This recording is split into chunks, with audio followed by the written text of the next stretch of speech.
Hey there, and welcome to Crime for Sleep. I know you're having trouble falling asleep, so let me keep you company with true crime stories from around the world.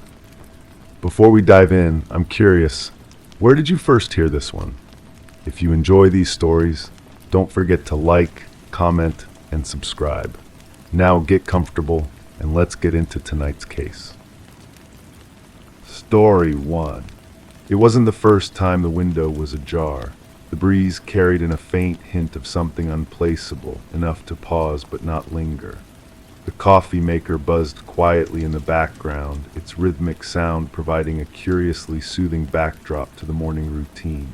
The newspapers remained untouched, stacked neatly on the table, headlines visible but unread. The hallway seemed longer today, the footsteps echoing just a fraction slower than usual. I glanced at the scattered mail, noticing an envelope with no return address but left it unopened. I poured another cup of coffee, setting 2 mugs on the counter. Though only one was needed, I left them both there. The smell comes back to me now, something sweet but wrong, like flowers left too long in water. I keep trying to place it, but every time I get close, it slips away like smoke through my fingers. The window, always the window. I remember standing in the kitchen, staring at those 2 mugs, steam rising from both. Did I fill them both? My hand was shaking just slightly. The kind of tremor you get when you haven't eaten, or when you've seen something that doesn't quite fit. The envelope sat there for days, white against the dark wood of the table, no postmark I could make out. The paper felt expensive between my fingers when I finally picked it up, heavier than regular mail, but I never opened it. Something told me not to. "You always leave the window open," a voice says in my memory. Soft, familiar, but when I try to focus on who said it, the voice becomes unclear, like hearing someone speak underwater. The footsteps in the hallway weren't mine. I know this now, though I didn't then. Too light, too careful.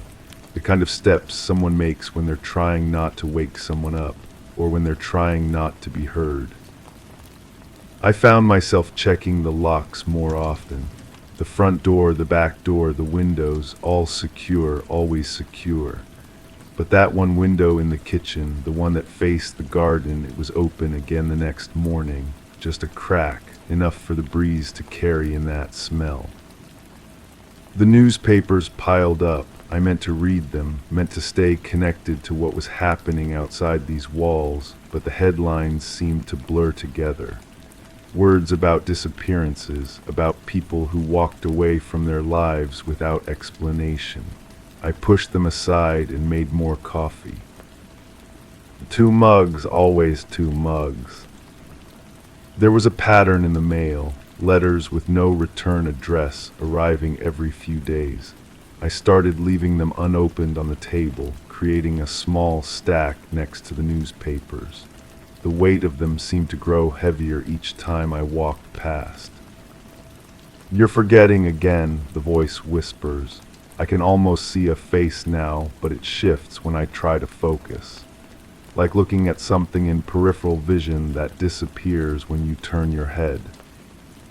The garden outside the kitchen window was overgrown. I don't remember it being that way before, but memory is unreliable. Weeds had taken over the flower beds, and something had been digging near the back fence.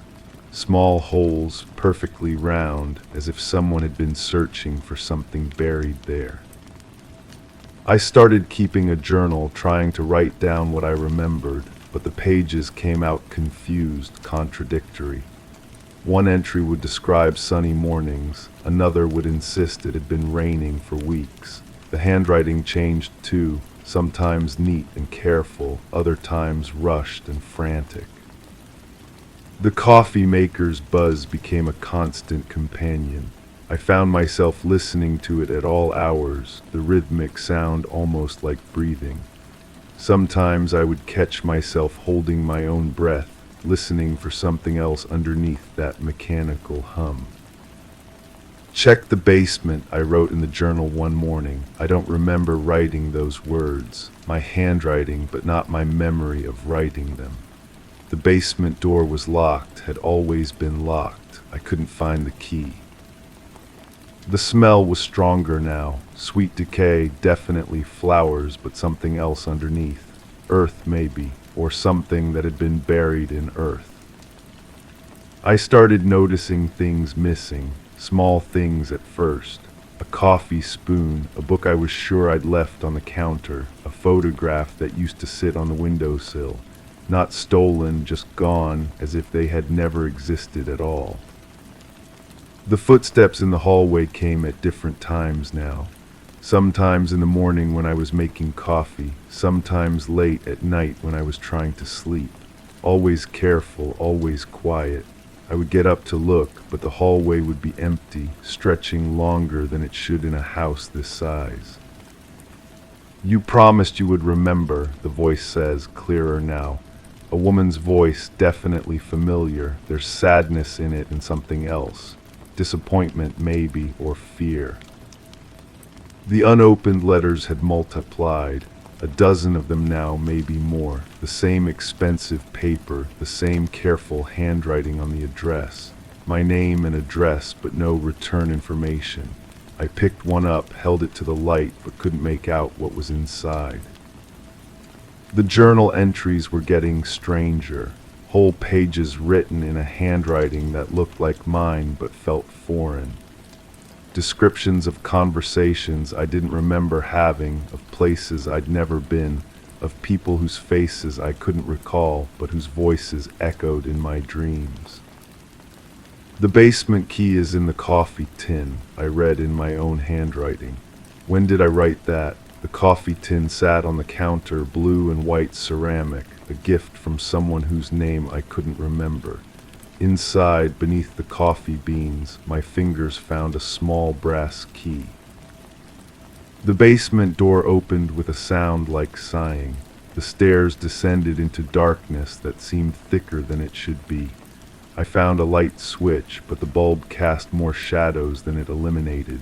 The air down there was stale and cold, with that same sweet smell, but stronger now, almost overwhelming. Boxes lined the walls, old cardboard boxes with my handwriting on the labels, but I didn't remember packing them. Winter clothes, one said. Books, said another. Important papers. I opened the one marked important papers and found it full of photographs. The photographs showed a woman I almost recognized. Dark hair, kind eyes, a smile that seemed familiar but distant. She was in my kitchen, standing by that same window. She was in the garden, kneeling by the flower beds before they became overgrown. She was sitting at my table, reading one of those newspapers I never opened. In one photograph, she was holding 2 coffee mugs. You said you'd never forget, the voice whispers, and now I can almost see her lips moving. The woman in the photographs, standing in my kitchen, looking at me with those kind eyes that are starting to seem sad. I found more boxes, her clothes. One label said in handwriting I didn't recognize but somehow knew was mine. Inside, folded carefully, were dresses and sweaters and shoes that had never belonged to me but felt familiar under my fingers. The journal entries made more sense now, but in a way that made my hands shake. Descriptions of conversations we'd had, places we'd gone together, plans we'd made, a whole life I'd forgotten or chosen not to remember. The garden, I wrote in the journal, though I don't remember picking up the pen. She loved the garden. The holes by the back fence weren't random. They formed a pattern, a shape that might have been intentional. The earth was darker there, richer. Something had been buried and then dug up again, or maybe buried deeper. I started leaving both coffee mugs filled in the morning. The second one would be empty by evening, though I never saw anyone drink from it. The level would go down slowly throughout the day. as if someone was taking careful sips when I wasn't looking. The unopened letters seemed to watch me from the table. I could feel their weight even when I wasn't in the room, their presence like a held breath. The expensive paper, the careful handwriting, the secrets sealed inside. Open them, the voice says, urgent now. You need to remember. But I'm afraid of what I might find inside, afraid of what I might remember. The woman in the photographs looks so happy, so alive. The holes in the garden look so deliberate, so final. The window is ajar again this morning. The breeze carries in that sweet smell, stronger than ever. The coffee maker buzzes its familiar rhythm, and I find myself pouring 2 mugs without thinking. The newspapers lie unread, their headlines blurring together into stories about people who disappear, about memories that can't be trusted, about the things we bury in our gardens and in our minds. The envelope with no return address sits on top of the pile now, heavier than the others. My name written in handwriting that looks like mine but feels like hers. Inside, I know, are the words I wrote but chose to forget. The explanation I gave myself before I decided not to remember. The footsteps in the hallway are mine, I realize now. Mine, but from a different time when I walked more carefully, more quietly, when I was trying not to wake someone who would never wake up again. The woman in the photograph smiles at me from the basement boxes. The garden waits outside the window, its secrets buried and reburied but never truly hidden. The coffee grows cold in both mugs, and somewhere in the space between memory and forgetting, between what happened and what I chose to believe, the truth waits like that sweet smell on the morning breeze. 2 mugs, always 2 mugs, even when only one is needed. Even when only one was ever needed again. Story 2. I told them I'd only asked if she was okay. Just a quick check-in, I said, casual as passing time. Yet the words echoed on the walls, sinking into the chipped paint like whispers left behind. The air felt warm, unnaturally so, carrying a trace of something metallic and unwelcome. A chair sat slightly askew, its shadow longer than it should have been in the dim light. My pulse thudded against the silence, each beat an insistence of its own. Dust motes floated in the sunbeam, slicing through the window, marking the space where no one should have stood. But the curtain still swayed, an unanswered presence. The detective's pen scratched against paper with mechanical precision. Each stroke seemed deliberate, calculated to fill the quiet between my words. I watched her hand move across the notepad, wondering what she was writing that I hadn't actually said. The fluorescent light above us hummed with electrical anxiety, casting everything in a pale, institutional glow that made my skin look sickly. "You mentioned the temperature," she said without looking up. "Warm, you said, was the heating system running?" I tried to remember. The apartment had felt stifling when I'd entered, but now the memory seemed slippery. Had there been a thermostat on the wall, the image wavered in my mind like heat distortion above summer asphalt. I could recall the metallic taste on my tongue, sharper than copper pennies, but the source remained elusive. "I'm not sure about the heating," I admitted. It just felt wrong, like the air was holding its breath. She finally looked up, her eyes the color of winter sky. Wrong how? The question hung between us. I found myself studying the coffee stain on her desk blotter, shaped vaguely like a bird in flight, or perhaps a falling leaf. Perspective, I realized, changed everything about what you thought you were seeing.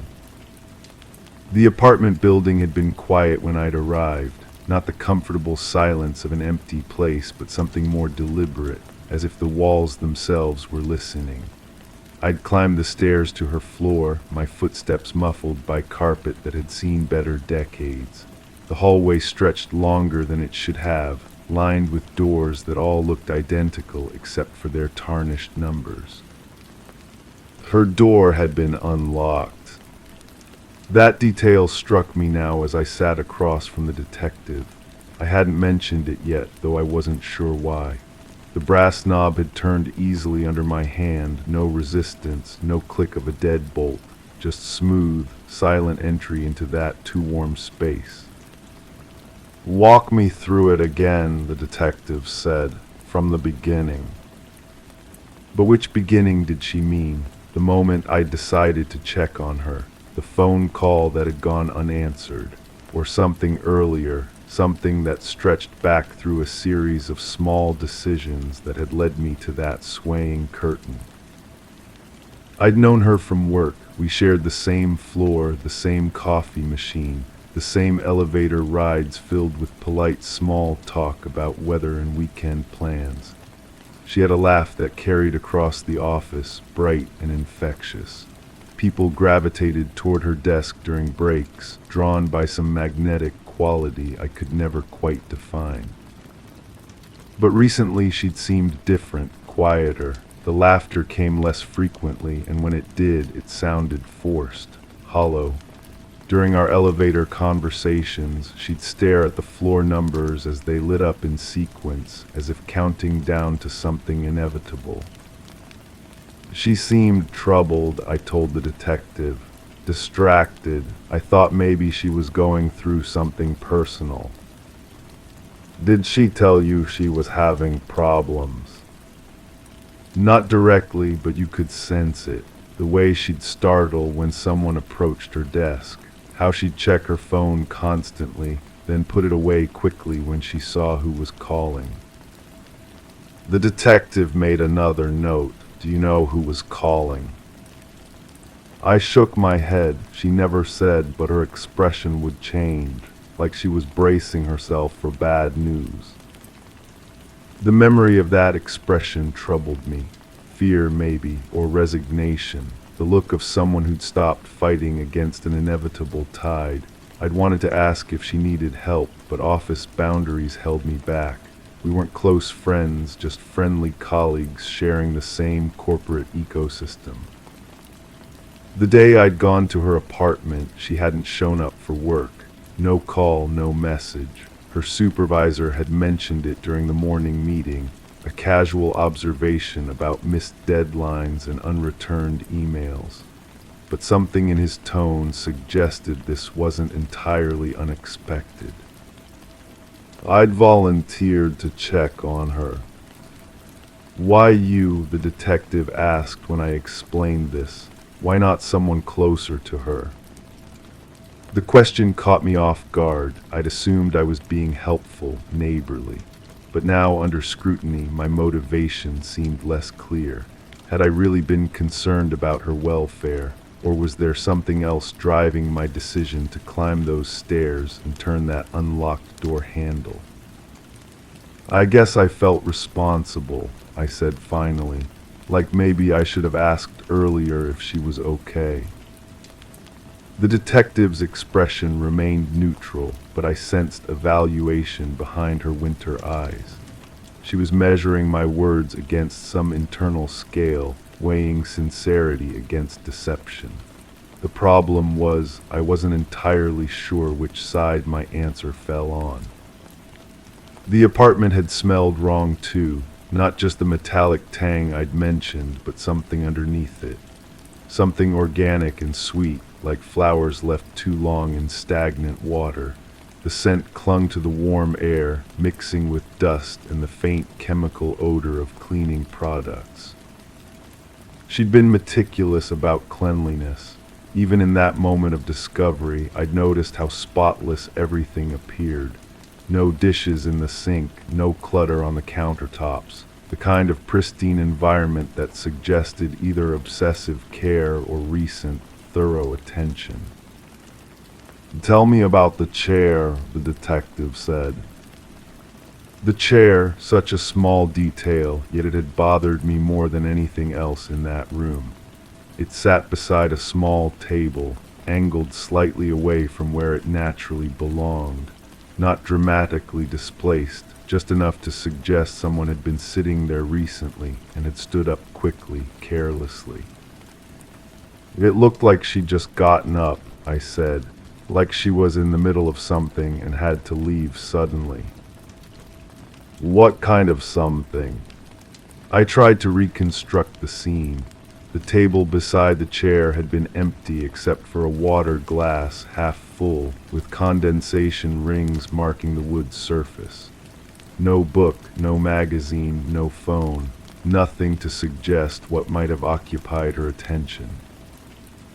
I'm not sure, maybe she was just sitting, thinking. About what? How could I possibly know? Yet as I considered the question, an image surfaced in my memory. A piece of paper, folded small, tucked partially under the table's edge. I'd noticed it without really seeing it, the way you register peripheral details that don't seem important at the time. There might have been something on the floor, I said slowly. Paper, maybe. I didn't look closely. The detective leaned forward slightly. What kind of paper? I don't know, white, folded. I paused, trying to sharpen the memory. It could have been nothing, a receipt, a note, something that fell. But even as I said it, the detail felt significant. Why would a woman who kept such an immaculate apartment leave paper on the floor, unless it had fallen recently, during whatever had caused her to abandon that chair so abruptly? The curtain had been moving when I'd entered, not billowing dramatically, just a gentle sway that suggested recent disturbance. The window behind it had been closed, I was certain of that. No breeze to explain the motion, just the lingering momentum of someone having brushed against it. Did you touch anything? The detective asked. I considered the question carefully. My hands had found the door handle, certainly. I'd stepped inside, my shoes making soft impressions on the carpet, but had I actually handled anything within the apartment? I don't think so. I called her name, looked around, then left. How long were you there? Another difficult question. Time had felt suspended in that warm, metallic air, long enough to notice the displaced chair, the swaying curtain, the oppressive silence, but measured in actual moments, I couldn't be sure. Not long, a few minutes, maybe. The detective made another note. Her handwriting was small, precise, completely illegible from my angle. I wondered if she was recording my words verbatim or translating them into some professional shorthand that captured meanings I wasn't aware of conveying. When you left, did you lock the door? The question struck me as odd. Why would I lock someone else's door? But then I realized the implication. If the door had been unlocked when I arrived and remained unlocked when I left, then anyone could have entered after my departure. The timeline became murky, responsibility diffused. No, I left it as I found it. Which was unlocked. Well, yes. She wrote something longer this time, her pen moving in quick, economical strokes. I found myself studying her face, looking for clues about her interpretation of my story, but her expression remained professionally blank, giving nothing away. The office had been different the next day. News traveled quickly in our corporate environment, spreading through whispered conversations and meaningful glances. She was missing, people said. The police had been called. There were questions about her state of mind, her personal relationships, her financial situation. I'd listened to these conversations with growing unease. Details emerged that I hadn't known, painting a picture of someone more troubled than I'd realized. Debts, apparently, legal problems, a relationship that had ended badly, with implications of harassment and threats. Did you know about her personal difficulties? The detective asked. Not really. I mean, I sensed something was wrong, but I didn't know specifics.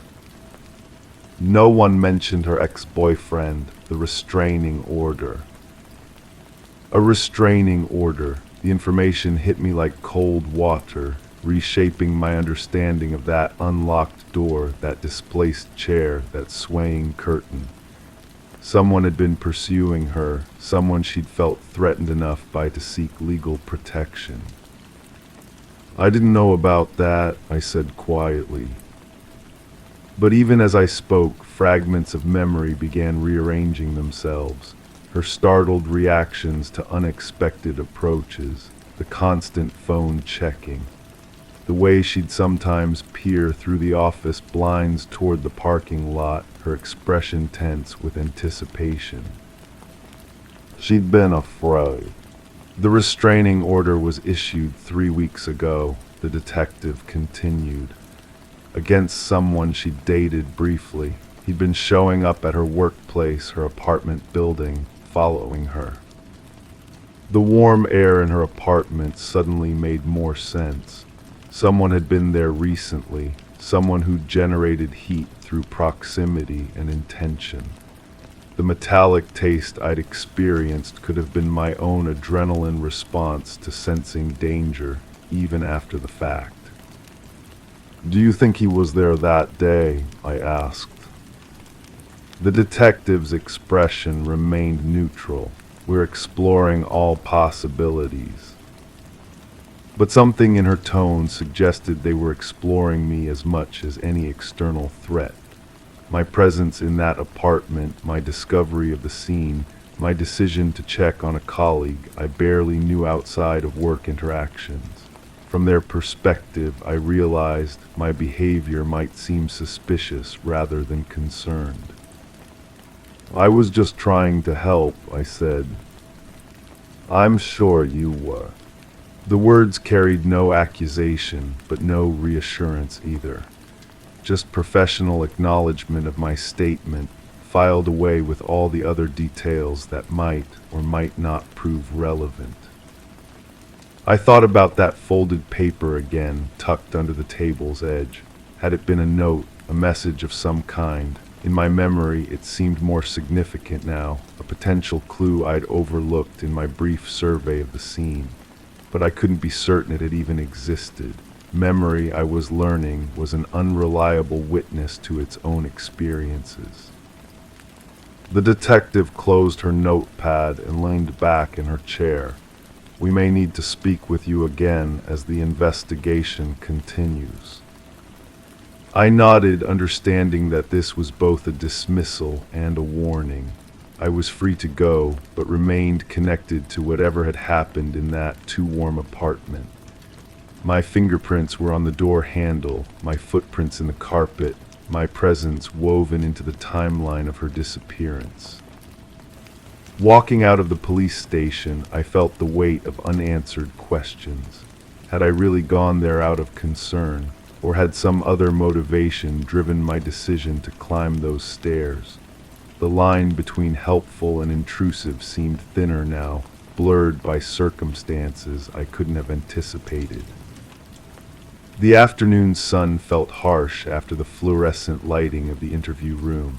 I found myself thinking about that swaying curtain, wondering what it had witnessed before my arrival. Movement, certainly. Struggle, perhaps. Or maybe just the ordinary motions of someone preparing to leave, unaware they wouldn't be returning. In my car, I sat for a long moment before starting the engine. The detective's questions had stirred memories I wasn't sure I could trust. Had the apartment really been as warm as I remembered? Had that metallic scent been as pronounced? Or were these details being enhanced by hindsight, sharpened by knowledge of what had likely occurred? The drive home took me past her apartment building. Without conscious decision, I found myself slowing, studying the windows on her floor. One showed a gap in the curtains, a slice of darkness that could have been her unit, or perhaps not. From this distance, with this angle, certainty became impossible. I thought about the restraining order, about someone determined enough to ignore legal boundaries. The kind of person who might wait in stairwells, who might test door handles, who might enter uninvited spaces with intentions that grew darker with each violation. But I also thought about my own presence in that apartment, my own decision to enter without explicit permission. The difference between checking on someone and invading their privacy seemed clear in principle, but murky in practice. Good intentions, I realized, could mask motivations that were less admirable upon examination. At home, I found myself unable to settle. The familiar surroundings felt somehow foreign, as if my brief exposure to her missing presence had contaminated my own sense of security. I kept thinking about that displaced chair, about the story it might tell if furniture could speak. Someone had been sitting there recently, but who? Her in her final moments in the apartment, or someone else, someone who'd waited with patient malevolence for her return. The chair's angle suggested haste, but whether from fear or pursuit remained unclear. I realized I was making assumptions about what had happened. The detective had never explicitly stated that a crime had occurred. People disappeared for many reasons, not all of them sinister. She could have left voluntarily, abandoning an apartment that had become a prison of anxiety and unwanted attention. But that unlocked door bothered me. If she'd left of her own accord, wouldn't she have secured her home, unless she'd been interrupted, forced to leave before completing normal departure routines? Or unless she'd known she wouldn't be returning and saw no point in maintaining security for abandoned possessions? The phone rang, startling me from these circular thoughts, an unknown number which I almost didn't answer, but curiosity overcame caution. Hello. Silence on the other end, but not empty silence. The kind that suggested presence, breathing, intention held in check. I waited, unwilling to speak again, sensing that patience might reveal more than persistence. The line went dead. I stared at the phone, wondering if this was coincidence or connection. Had someone learned of my involvement in the investigation? Was this the same person who'd pursued her with such determination that legal intervention had become necessary? Or was I letting paranoia transform an innocent wrong number into something threatening? The mind, I realized, was eager to find patterns even where none existed, to construct narratives that provided meaning for random events. But the call left me unsettled. I found myself checking the locks on my doors, peering through window blinds at the street outside. The sensation of being observed, of having attracted unwanted attention through my discovery of that empty apartment, seemed to follow me through the rooms of my own home. I thought about her fear, about the way she'd checked her phone with such anxious frequency. Had she received calls like this? Silent communications that carried threat through absence rather than words. The harassment that had prompted legal action might have been escalating, growing more sophisticated in its methods of intimidation. Sleep came reluctantly that night, interrupted by dreams of swaying curtains and displaced furniture. In the fluid logic of sleep, I found myself back in her apartment, but now the space seemed larger, more labyrinthine. The chair moved on its own, rotating slowly to face different corners of the room. The folded paper under the table grew larger, more prominent, but remained always just out of reach when I tried to examine it. I woke with the taste of metal in my mouth and the sensation that someone had been watching me sleep.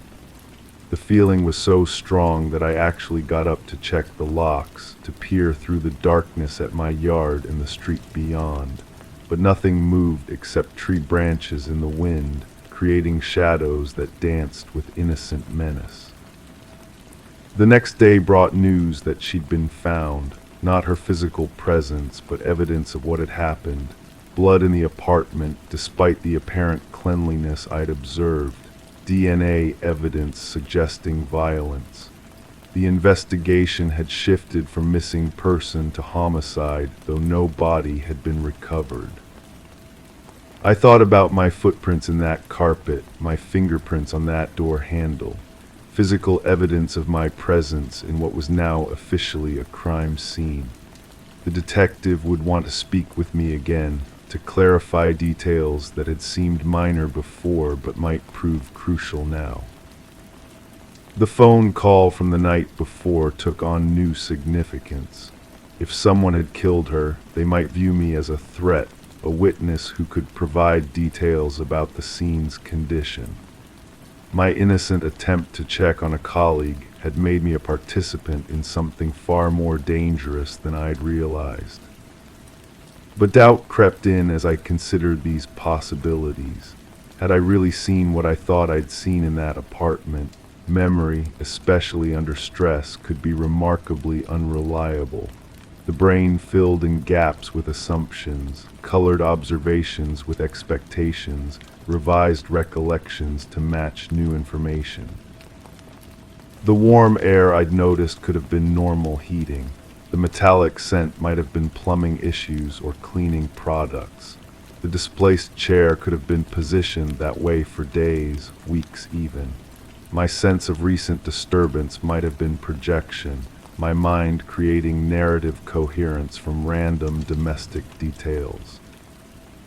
Yet the blood evidence suggested otherwise. Violence had occurred in that space, probably recently given the investigation's timeline.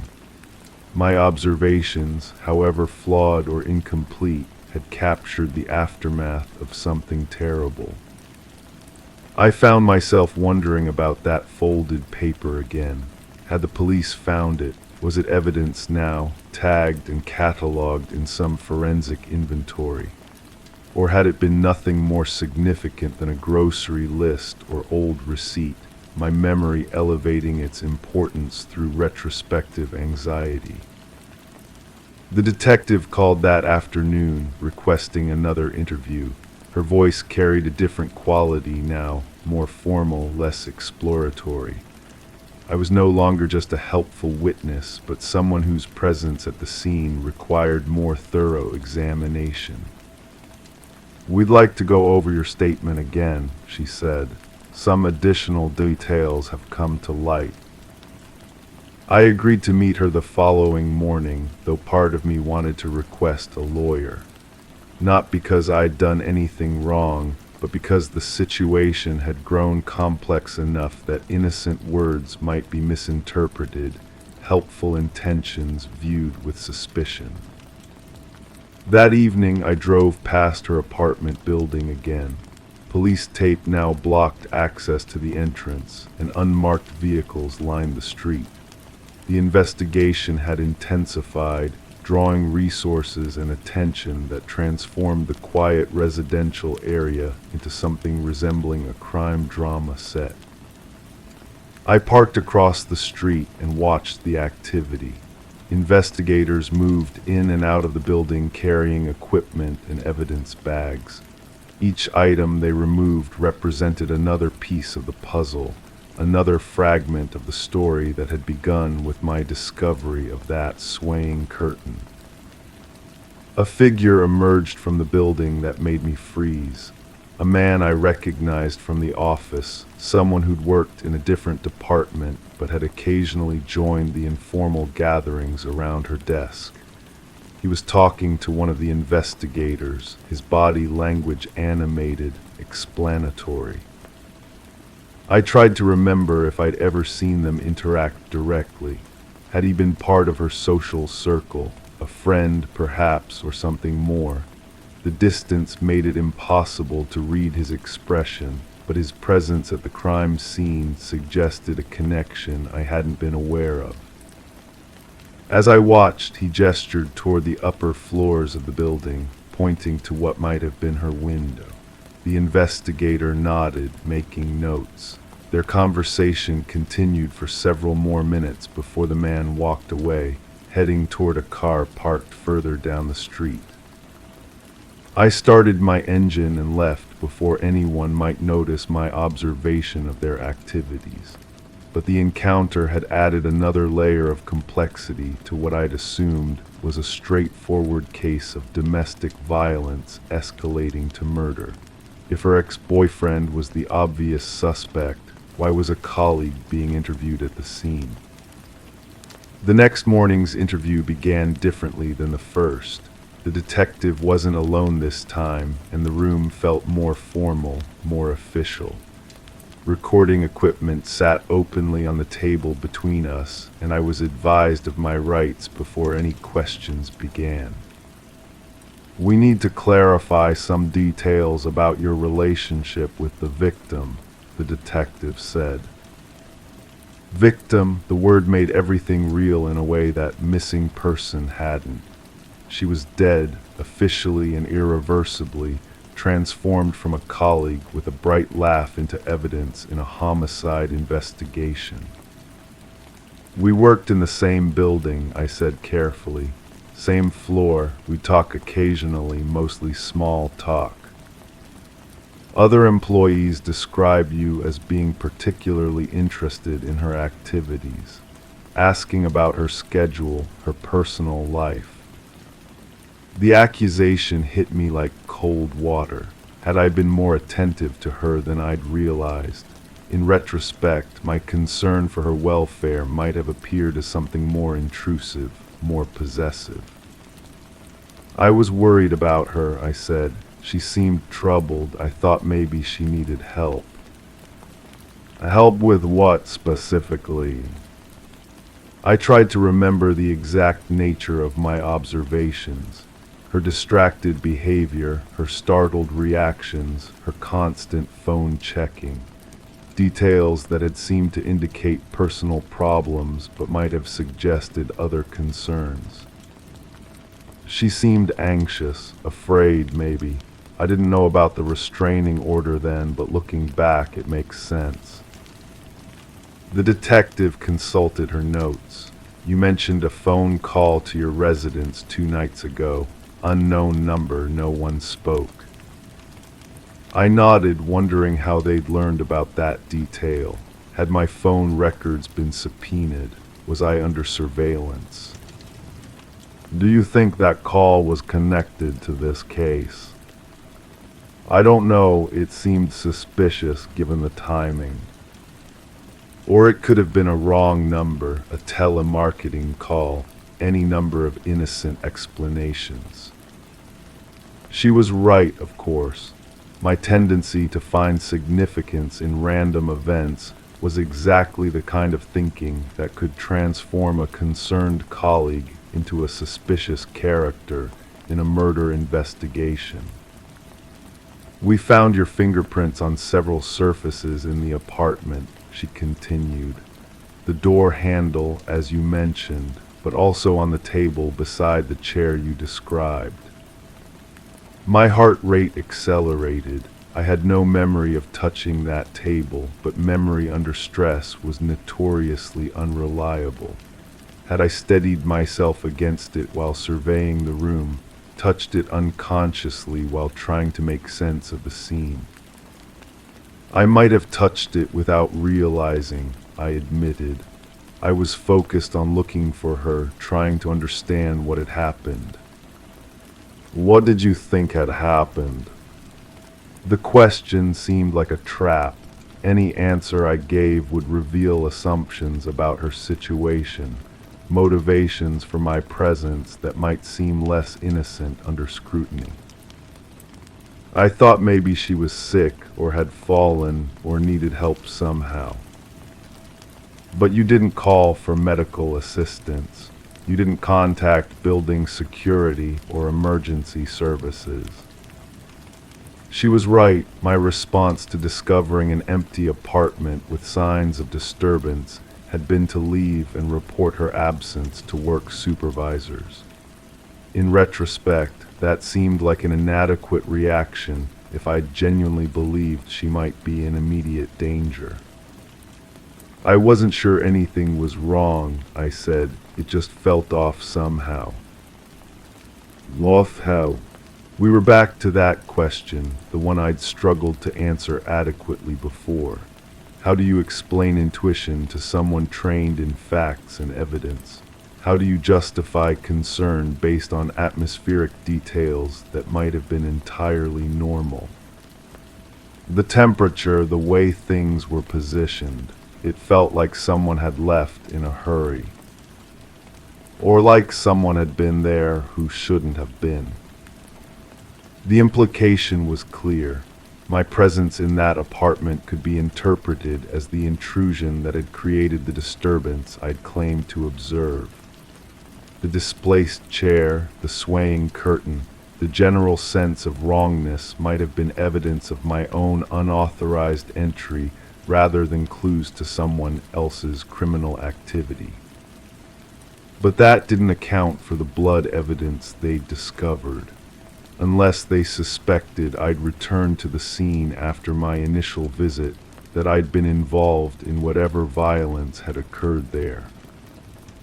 I was only there once, I said firmly. The day I told you about, I haven't been back since.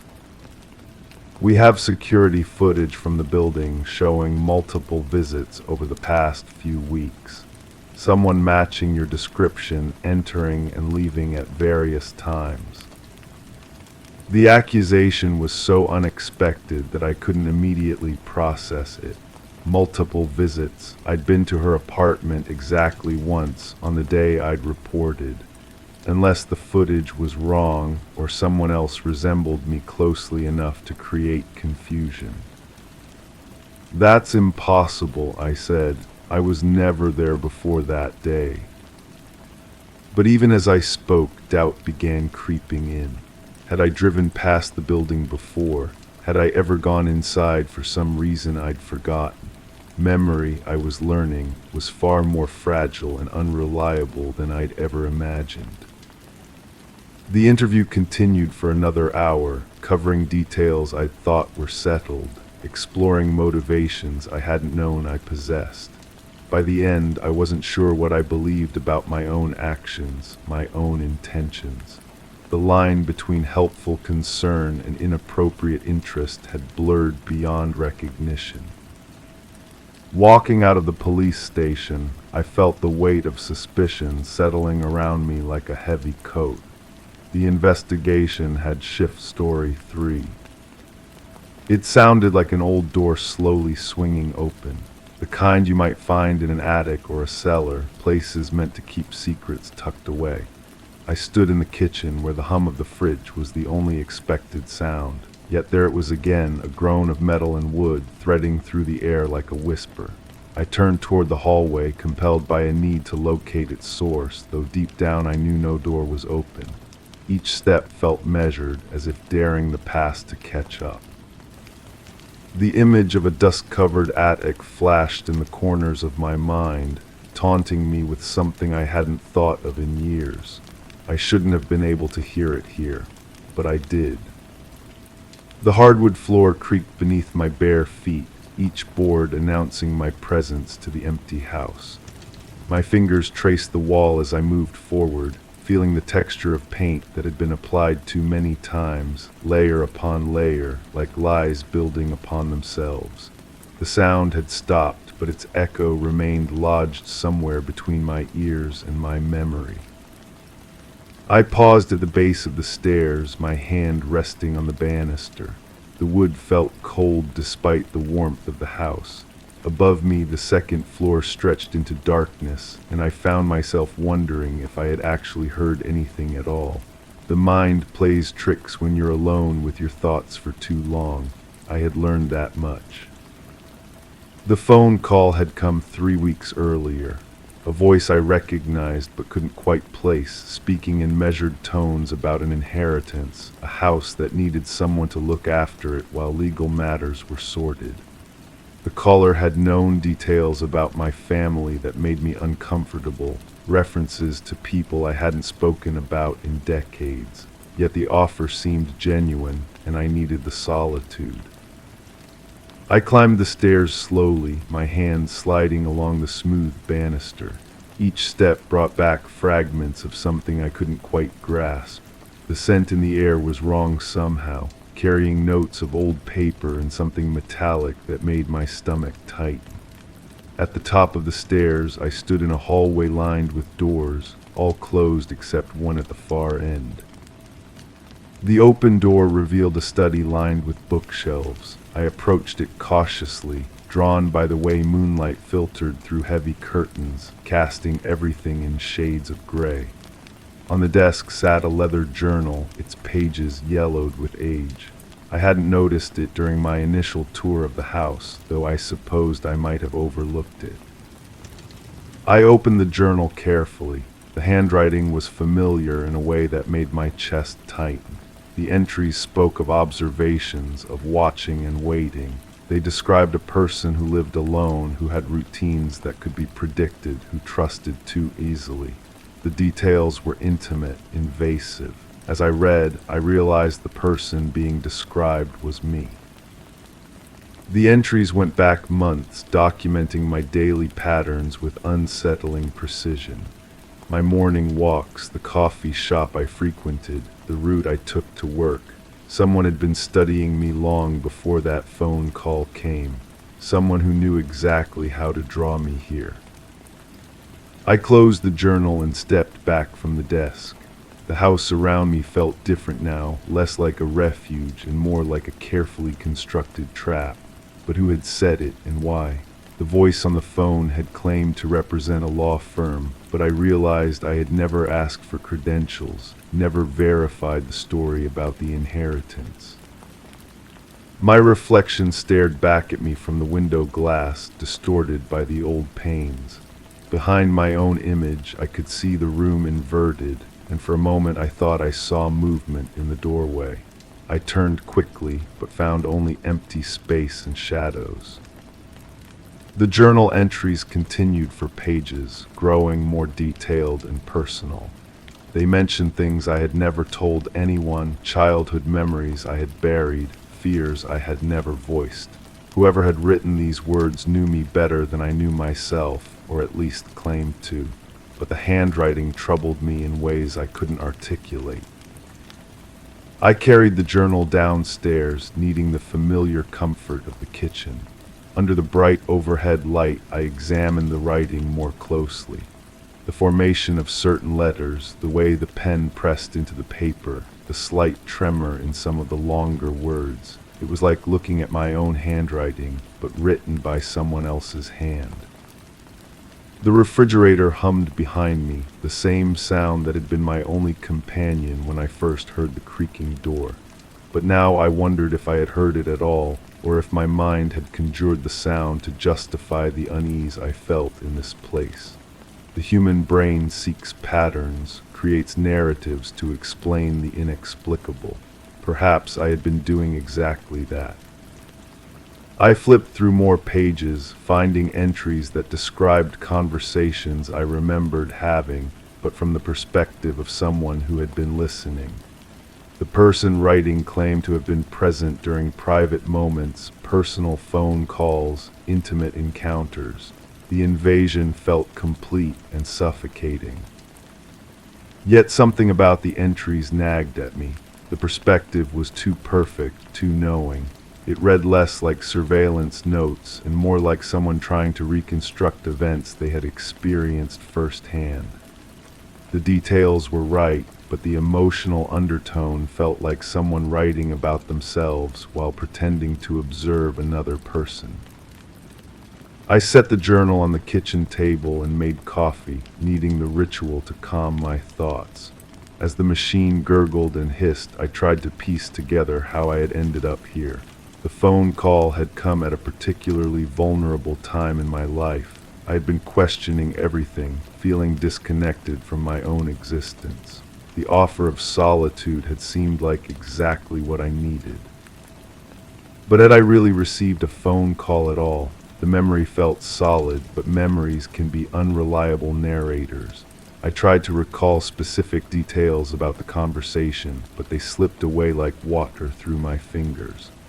I remembered agreeing to come here, remembered packing my belongings, remembered driving through unfamiliar countryside to reach this house. But the specifics felt hazy, dreamlike. The coffee finished brewing and I poured myself a cup. The warmth felt real enough, the bitter taste familiar and comforting. I was here in this kitchen, holding this journal filled with observations about my life. These were facts I could verify with my senses. I opened the journal again, this time looking for clues about the writer's identity. The entries were undated, but they seemed to follow a chronological order. The earliest ones were tentative, uncertain, as if the writer was still learning how to observe.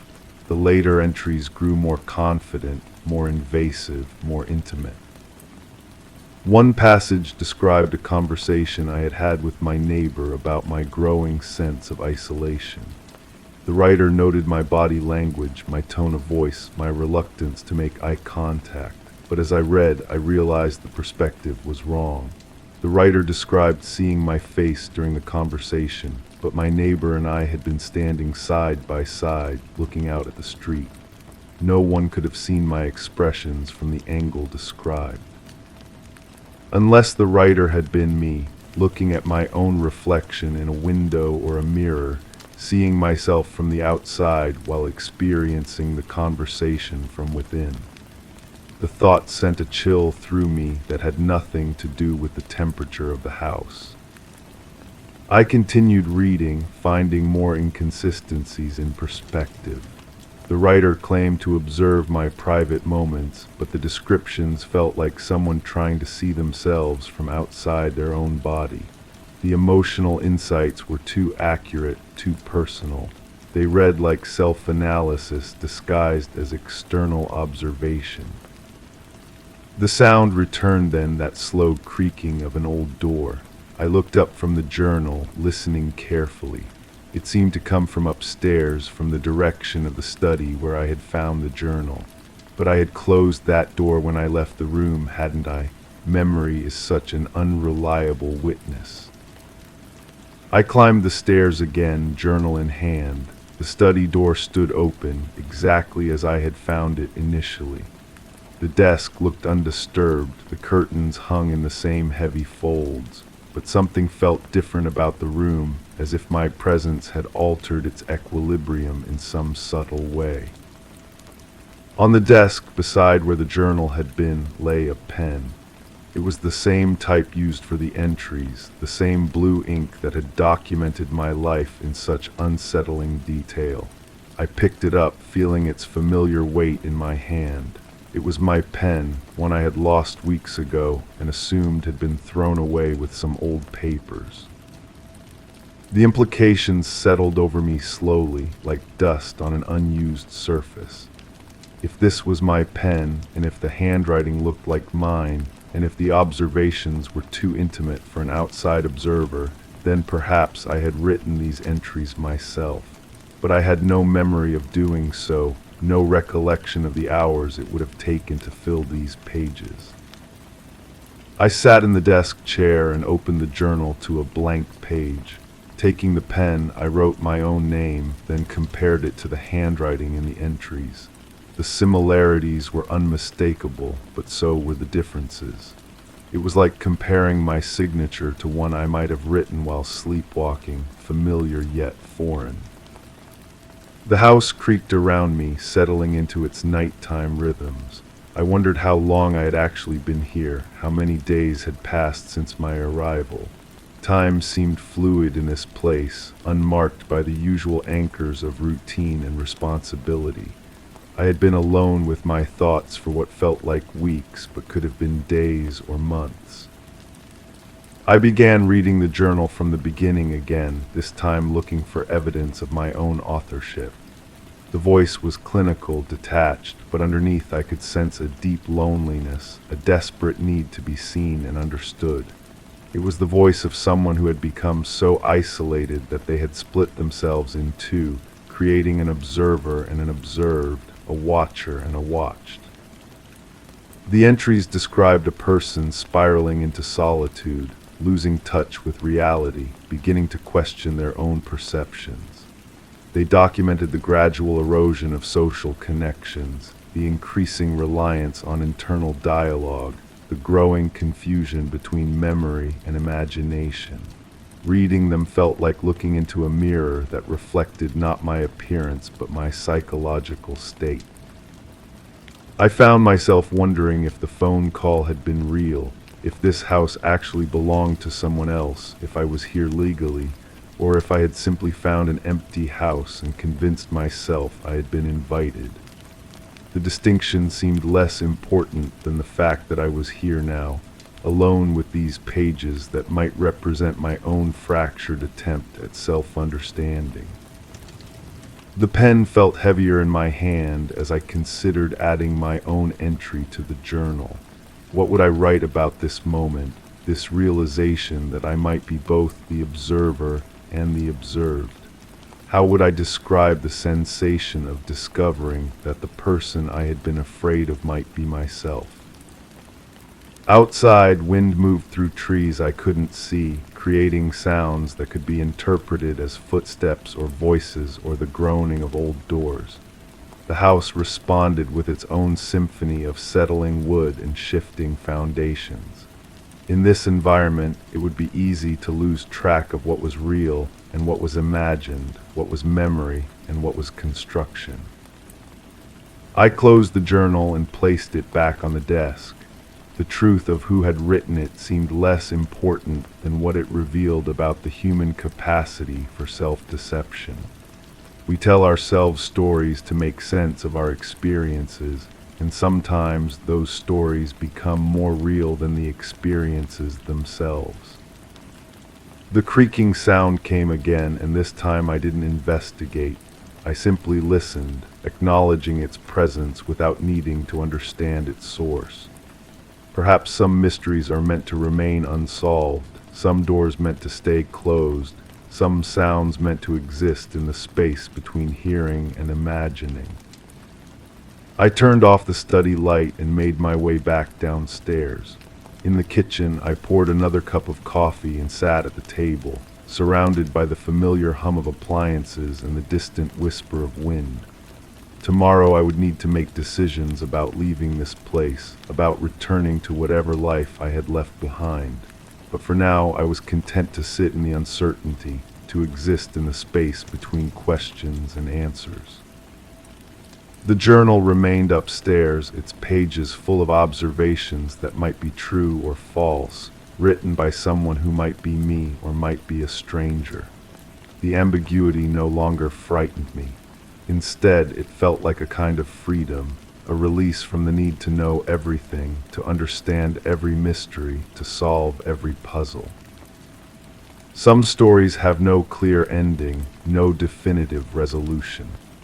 They simply exist, like the sound of old doors creaking in empty houses, like the sensation of being watched by eyes that might be your own, like the recognition that the person you fear most might be the one looking back at you from the mirror. I finished my coffee and prepared for sleep, knowing that tomorrow would bring new questions, new uncertainties, new sounds that might or might not have sources in the physical world. But tonight I was at peace with not knowing, comfortable in the space between truth and fiction, between memory and imagination, between the observer and the observed. The house settled around me, keeping its secrets, and I kept mine. Story 4. The morning sun crept through the thin curtains, casting long shadows across the worn wooden floor. The scent of fresh paint lingered in the air, yet the room felt abandoned, as though it had been untouched for years. A single chair stood in the center, perfectly aligned with the faded wallpaper's intricate pattern. Everything was silent, almost too quiet, except for a soft, rhythmic tapping that seemed to come from nowhere, yet resonated with an unsettling familiarity. I touched the chair's back now, feeling the smooth wood beneath my fingertips. The tapping has stopped, but I can still hear it in my mind, tap, tap, tap, like a metronome counting time that doesn't exist. This room shouldn't mean anything to me. I've only been here twice, maybe 3 times, but my hands remember the grain of this wood, the way the light falls at precisely this angle. The first time I came here it was different, or maybe I'm remembering it wrong. Memory has a way of reshaping itself, doesn't it? Like wet clay pressed by invisible fingers. She was sitting in this chair when they found her. That much I know, that much everyone knows. But the details, the way her hands were positioned, whether her eyes were open or closed, the exact shade of lipstick she wore, these details shift in my mind like sand. I was assigned the case because I lived nearby. Such a simple reason. The detective who usually handled this district was on vacation, and I was available, as if availability were fate. The house belonged to her sister, though I never met the sister, never even saw a photograph. She existed only in documents, in signatures on legal papers, in the voice of a lawyer who spoke in measured tones over the phone. My client prefers not to be involved directly, he said. She's grieving, you understand. But did I understand? I thought I did then. The tapping starts again, faint but persistent. I turn toward the window, but there's nothing there, no tree branches, no loose shutters. Just the morning light growing stronger, revealing dust motes that dance like tiny ghosts. I remember sitting across from the neighbor who discovered the body. She was a small woman with careful eyes who kept adjusting her sleeves as she spoke. Her kitchen smelled of cinnamon and something else, something medicinal. I went over because the milk bottles were still on the step, she told me. 3 days in a row. She was particular about her milk, always brought it in right away. Didn't like it sitting in the sun. But when I checked later, when I went through the official report, there was no mention of milk bottles. The responding officers noted no bottles on any step. I asked the neighbor again, and she looked at me with those careful eyes and said, "Did I say milk bottles? I meant newspapers. Yes, newspapers piling up." But there were no newspapers either. The house had no subscription to any paper. These small inconsistencies began to accumulate like sediment. Each time I revisited the case, something had shifted slightly. A detail would be different, a timeline would blur, a certainty would dissolve into doubt. The woman in the chair, I should call her the victim, but that word feels too clinical, too final. She had been a teacher, though no one could tell me where. She had been married once, though no record of divorce could be found. She had no children, though a child's drawing was found taped to her refrigerator, a simple house with a crooked chimney and flowers that looked like asterisks. I spent hours staring at that drawing. The crayon strokes were confident, deliberate, not the work of a very young child, but not quite an adult's either. Something in between, something suspended. The coroner's report was inconclusive. No signs of violence, no obvious cause of death. She had simply stopped. Her heart had stopped, her breathing had stopped, her life had stopped, all while sitting perfectly upright in this chair, facing the window where morning light would have been streaming in. Just like now. I found myself returning to this house more often than necessary. Official visits became unofficial ones. I would stand in this room and try to see what she had seen, try to understand what had drawn her to sit here in her final moments. The wallpaper pattern is hypnotic if you stare at it long enough. Interlocking spirals that seem to move when you're not looking directly at them. I mentioned this to my partner once and he laughed. "You're spending too much time in there," he said. "It's getting to you." But was it getting to me, or was I getting to it? The distinction began to matter less and less. I discovered she had been receiving letters, not many perhaps, 1 a month for the past year. They were found in a shoebox under her bed, each one handwritten in careful script. but the contents were strange, not threatening, not romantic, not even particularly personal, just observations. The roses by the post office are blooming early this year. I saw a red cardinal yesterday. It reminded me of your scarf. The library has extended its hours. You might enjoy the quiet in the evenings. They were signed with only an initial, a letter that could have been an M or a W, depending on how you held the paper. I had them analyzed for fingerprints, for DNA, for any trace that might lead somewhere concrete. Nothing. The paper was common, available at any store. The ink was from an ordinary pen. But there was something about the handwriting that nagged at me. It was too careful, too controlled, as if the writer were concentrating very hard on making each letter perfect, as if they were afraid of revealing something through their natural hand. I began to dream about the chair. In my dreams, I was the one sitting in it, watching the light move across the floor. But the light moved wrong, too fast or too slow, or in directions that defied the sun's path, and always that tapping sound just at the edge of hearing. The neighbor with the careful eyes moved away suddenly. One day her house was occupied, the next it was empty. No forwarding address, no explanation to the other neighbors. The realtor who handled the sale spoke of her in past tense, as if she had died rather than simply relocated.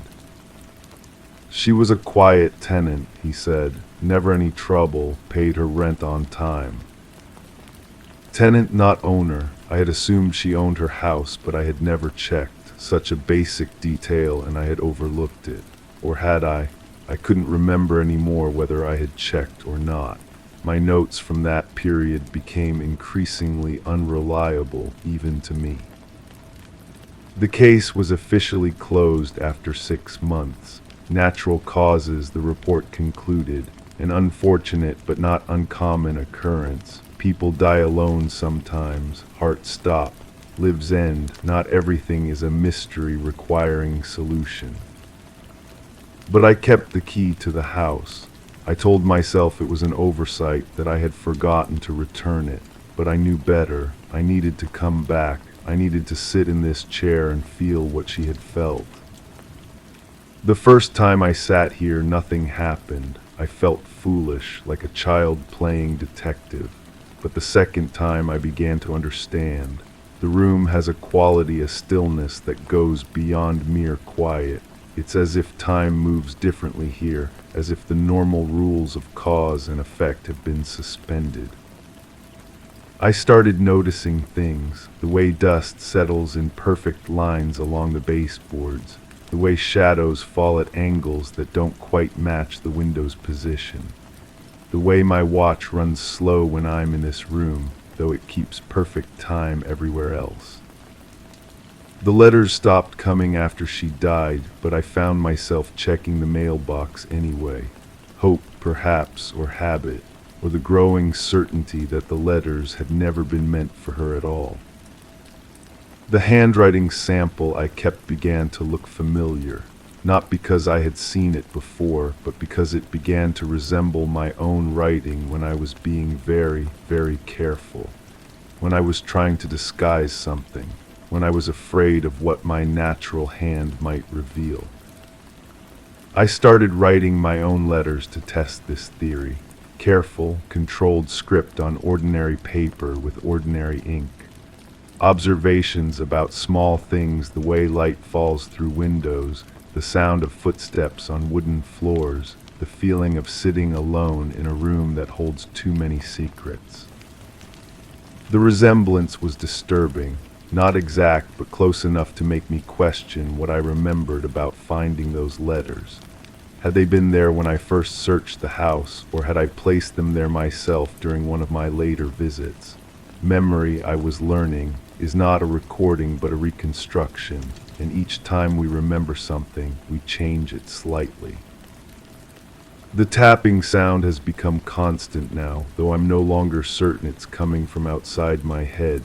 It follows me home, echoes in my dreams, marks time in a rhythm that makes no sense. Tap, tap, tap, like someone trying to communicate in a code I can't decipher. I've been coming to this house for months now, years maybe. Time has become unreliable. I sit in the chair and watch the light move across the floor, and sometimes hours pass like minutes, sometimes minutes stretch into hours. The wallpaper pattern has definitely changed. The spirals are tighter now, more insistent, or perhaps my perception of them has changed. Perhaps I'm seeing them as they truly are for the first time. I found my own handwriting in the shoebox yesterday. Notes I don't remember making, observations about the woman who died here. But the observations are wrong. They describe someone I never met, someone who couldn't have been the victim because the details don't match any of the official records. She hummed while she cooked, always the same melody. She kept her shoes lined up by the door, even though she rarely went out. She was waiting for something, but she never said what. How could I have known these things? How could I have written them down? The handwriting is definitely mine, but looser than the careful script of the letters. More natural, more honest. I'm beginning to suspect that the woman in the chair wasn't the first person to die in this room. Or maybe she didn't die at all. Maybe she simply left and someone else took her place. Someone who looked similar enough that the difference wouldn't be noticed by neighbors who barely knew her, by officials who saw only what they expected to see. The chair fits me perfectly, as if it were made for my proportions, my posture, my particular way of sitting when I'm thinking deeply about unsolvable problems, when I'm trying to piece together fragments of truth that don't want to be connected. The morning light is fading now, though it was just dawn when I arrived, or maybe it was yesterday when I arrived. The boundaries between visits have become fluid, like the boundaries between memory and imagination, between observation and creation. I've stopped trying to solve the case. Instead, I'm trying to understand why it chose me. Why this room, this chair, this particular pattern of light and shadow feels more like home than any place I've ever lived. The letters continue to arrive, though I'm the only one who sees them now. They appear on the table beside the chair, written in handwriting that becomes more familiar each time. The observations are about me now, about my habits, my thoughts, my growing certainty that I've been here much longer than I remember. She sits very still, as if she's listening for something. She's forgotten that time moves differently outside this room. She's beginning to understand what she was waiting for. The tapping has stopped. In its absence, I can hear something else breathing that isn't mine, footsteps that don't belong to me, the soft sound of paper being folded and unfolded. Someone is writing another letter somewhere in this house, someone who knows exactly what I need to hear. I don't want to leave the chair to investigate. I'm afraid that if I stand up, if I break the spell of this perfect stillness, I'll remember things I don't want to remember. I'll understand connections I'm not ready to understand. The truth isn't always something we discover. Sometimes it's something we become. The morning sun continues to creep through the thin curtains, casting the same long shadows, carrying the same scent of fresh paint that never quite covers the smell of time passing. And I sit in the center of it all, perfectly aligned with the pattern that spirals inward toward a center I'm no longer sure I want to reach. But I can't seem to stand up, can't seem to leave, can't seem to do anything but wait for the next letter, the next revelation, the next small piece of a puzzle that grows more complex with each attempt at solution. The woman who died here, if she died, if she was ever here at all, she understood something I'm only beginning to grasp. That some mysteries aren't meant to be solved, but to be inhabited. That some truths can only be reached by becoming them. I close my eyes and listen to the silence, and in that silence I finally hear what I've been waiting for. Not an answer, but a question. Not a solution, but an invitation. The chair holds me like it held her, like it will hold whoever comes after me. And the tapping begins again, soft and rhythmic and perfectly familiar, marking time in a room where time has learned to move in circles, spiraling inward toward a truth that changes shape each time I think I've grasped it. Story 5. The door stayed open without a whisper. My fingers brushed the edge, bracing for the familiar resistance, but the wood remained unnaturally yielding. As I stepped inside, the floor lacked its usual protest, offering no creak to betray my presence. I paused, expecting the soft hum of the refrigerator to greet me, but the air was stilled, thick with expectation. My gaze drifted to the coat hook by the entrance, a shadow of a jacket lingering in its absence. The space seemed to breathe around me, shaping the silence into something almost tangible, as if the room itself was waiting for what's never meant to return. I knew exactly what had happened. The sequence played out clearly in my mind, logical as clockwork. My partner had left for work that morning, same as always. Coffee mug on the counter, keys jingling by the door, that familiar goodbye kiss that tasted faintly of mint toothpaste. The routine never varied. They'd catch the bus at the corner, spend 8 hours at the office downtown, then return home by 6:30. Simple, predictable, safe. But when 6:30 came and went, I felt the first flutter of concern. By 7, I was checking my phone every few minutes. By 8, I was calling their workplace, only to reach the automated after-hours message. The supervisor I finally reached the next morning seemed genuinely confused. They hadn't seen my partner in 3 days, they said. Had I forgotten they'd requested time off? Time off, the words felt foreign on my tongue when I repeated them.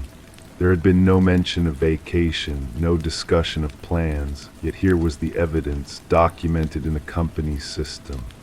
A formal request submitted weeks ago, approved and processed. My partner's own handwriting on the form, or what looked like it. The smell of lavender still clung to the bathroom towels, their favorite scent, the one they'd splash on their wrists each morning before heading out. I buried my face in the fabric, inhaling deeply, trying to decode some message hidden in the familiar fragrance. But lavender can be deceptive, sweet and calming on the surface, yet underneath something sharper, something that made my sinuses burn if I breathed too deeply. I constructed a reasonable narrative. Perhaps they'd planned a surprise getaway, wanting to break free from our predictable routine. Maybe they'd mentioned it in passing, and I'd simply forgotten amid the blur of daily life. People need space sometimes, need to step away from the comfortable cage of domesticity. They'd return refreshed, apologetic for the confusion, with stories to share and that familiar light back in their eyes.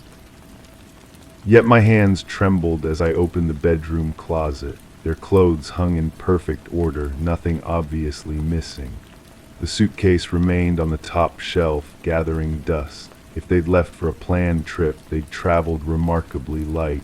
Or perhaps they'd purchased new things, embraced a different version of themselves somewhere else. The thought both comforted and disturbed me.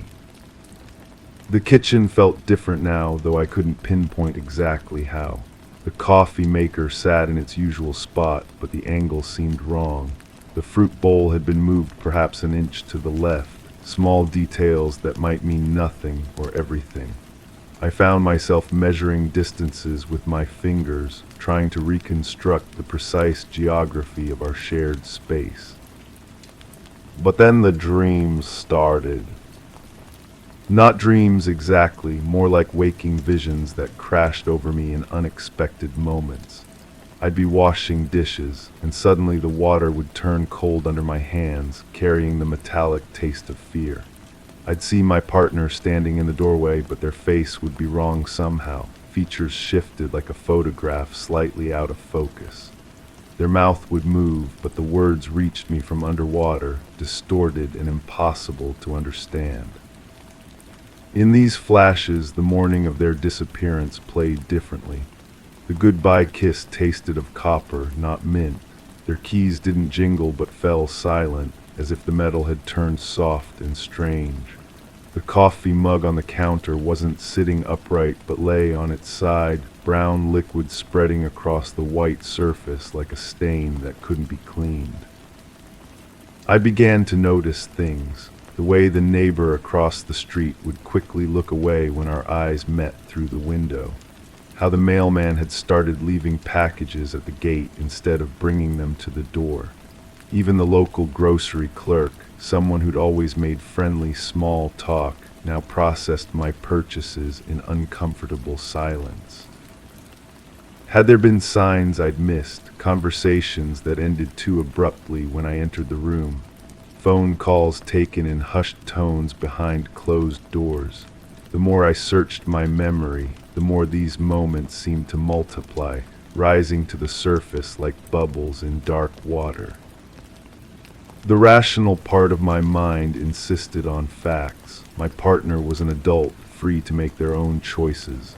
The time-off request proved they'd planned this departure, even if they hadn't shared those plans with me.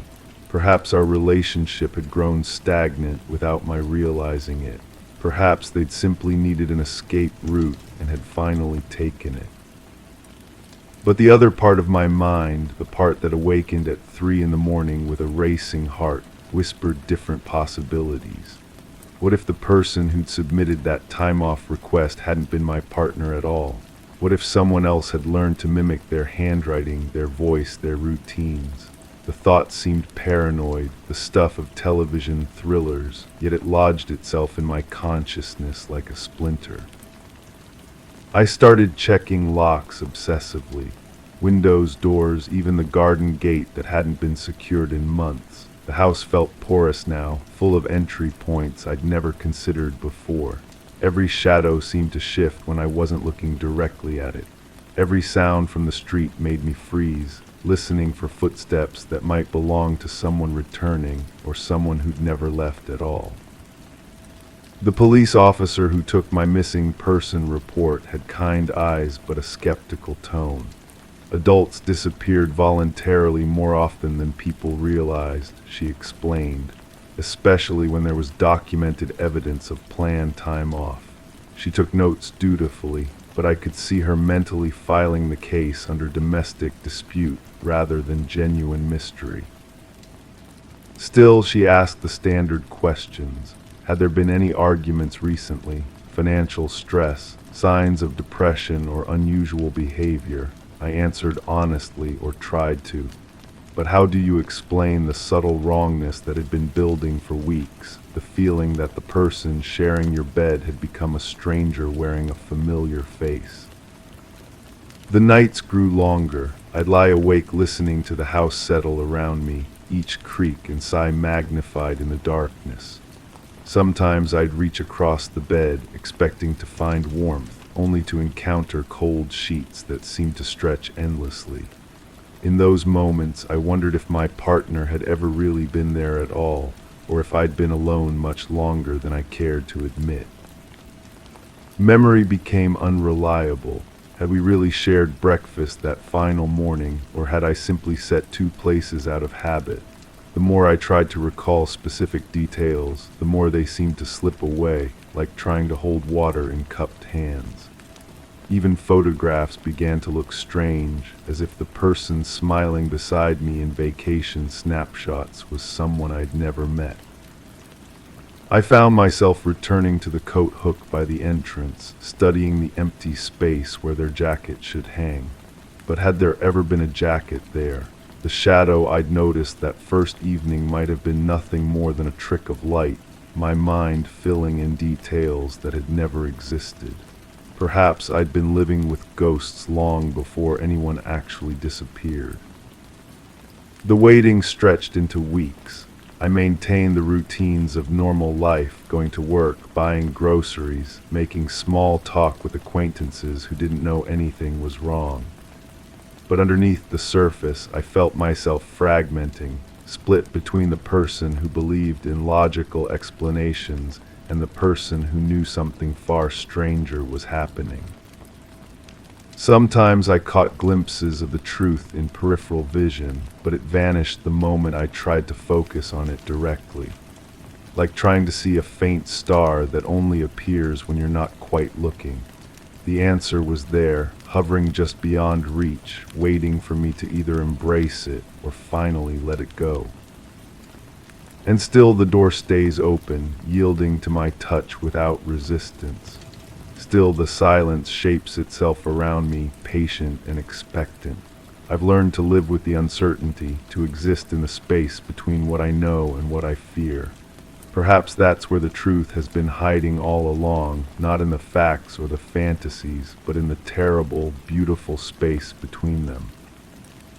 The coat hook remains empty, the shadow lingers, and I continue to wait for what's never meant to return, knowing that the waiting itself has become its own kind of answer. Story 6. The pages of the calendar rustled without a breeze, dates overlapping in an unusual collage. Each morning I brushed my teeth with a rhythmic count, only today no foam, just a dry bristle on gums. My coffee cup, always warm by 1:15, sat untouched and cold. Glancing at the clock, the second hand hesitated, then leapt forward, skipping beats like a faulty heart. As I reached for the remote, the television flickered on by itself, the screen reflecting a familiar scene that had never occurred. The nausea sits beneath my ribs like a stone swallowed whole. It has been there for days now, or perhaps weeks. Time moves strangely when you're watching yourself from the outside, when your hands feel borrowed and your reflection seems delayed by several seconds. I press my palm against the bathroom mirror and the coldness spreads up my arm, a creeping numbness that feels both foreign and familiar. There was a woman in the parking garage. I remember her shoes, first red leather, worn at the heel. She was fumbling with her keys, the metal jangling against concrete in a rhythm that matched my heartbeat. But when I try to recall her face, it shifts like water, features rearranging themselves into someone else entirely. Sometimes she has dark hair, sometimes light, sometimes she isn't a woman at all. The fluorescent lights hummed overhead, casting that particular shade of yellow that makes everything look sick.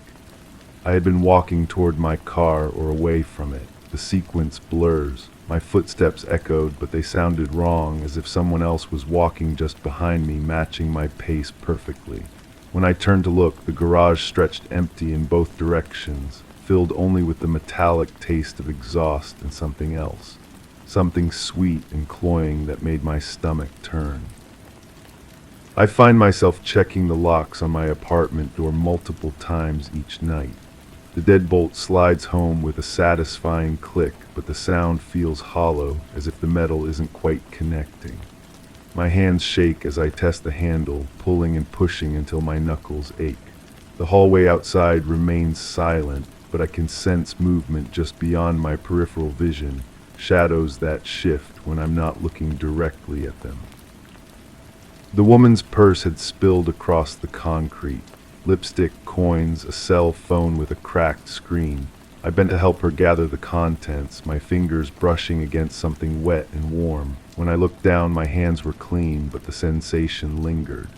She thanked me, her voice muffled as if she were speaking through glass. Or perhaps I was the one behind glass, separated from the world by an invisible barrier that distorted everything. Sleep comes in fragments now. I drift off only to wake with the taste of copper in my mouth and the feeling that I've been running for hours. My sheets are always twisted, sometimes damp with perspiration that doesn't feel like my own. In the space between sleep and waking, I hear voices discussing something urgent in hushed tones. When I strain to listen, the words dissolve into the hum of the air conditioning. The elevator in the parking garage was broken that day, or maybe it was working perfectly and I chose to take the stairs instead. The details shift depending on when I remember them. What remains constant is the echo of footsteps, mine, hers, or someone else's entirely. The stairwell was dimly lit, emergency exits marked with faded signs that seemed to point in impossible directions. I've started avoiding mirrors during the day. The person looking back wears my face but carries themselves differently, shoulders hunched as if protecting against a blow that never comes.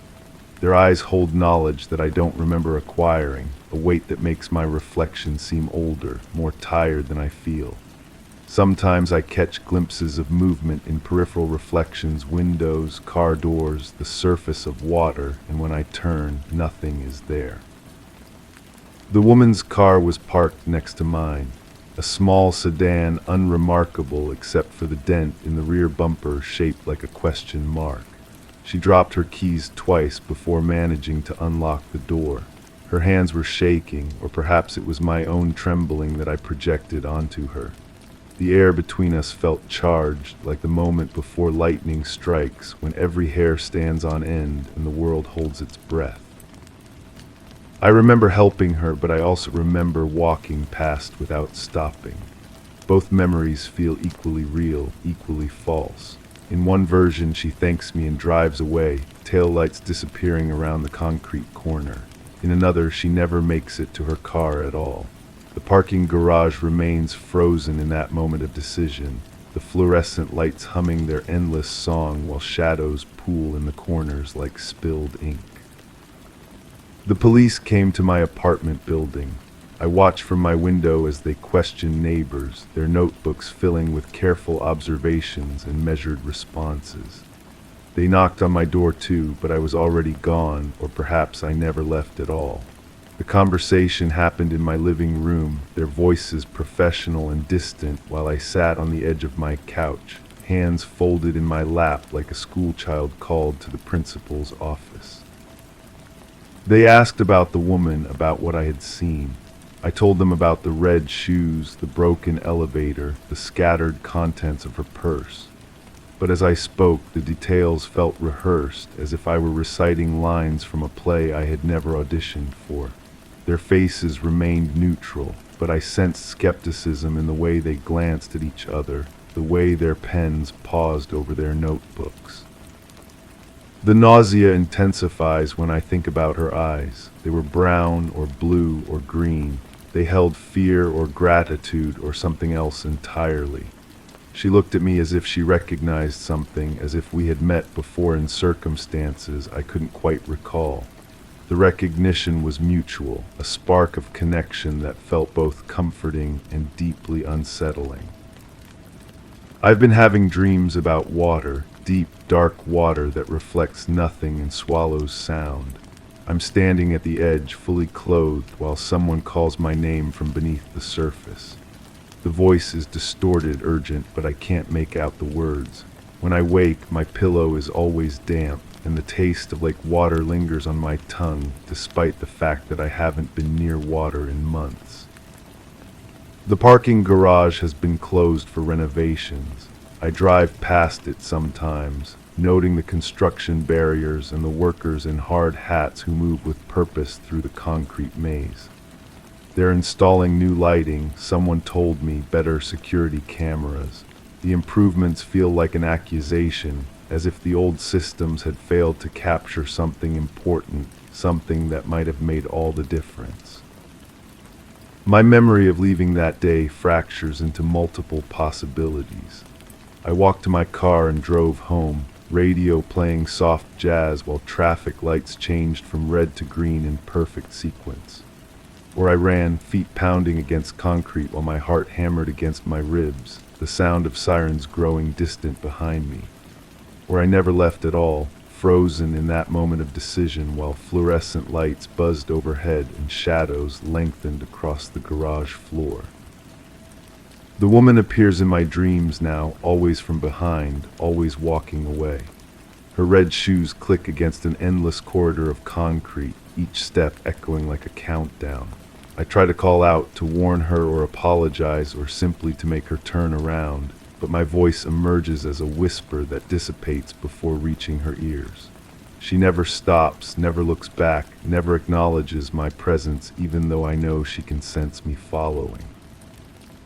I've started taking different routes to work, avoiding the street where the parking garage stands like a concrete monument to something I can't quite name. But the detours feel arbitrary, as if all roads lead to the same destination regardless of which path I choose. The city has become a maze of familiar landmarks that no longer provide comfort, each corner hiding the possibility of unwanted recognition. The investigation continues, or perhaps it has been closed for lack of evidence.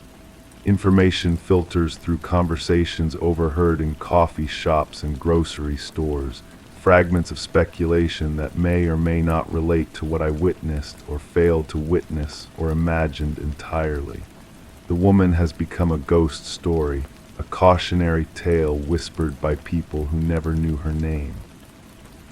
I find myself returning to that moment of decision, replaying it with obsessive precision while the details continue to shift and blur. The fluorescent lights, the echo of footsteps, the weight of choice hanging in the recycled air. Each time I remember it differently, each version feeling more true than the last while simultaneously becoming more impossible to believe. The red shoes have become a talisman in my memory, the only detail that remains constant across all versions of events.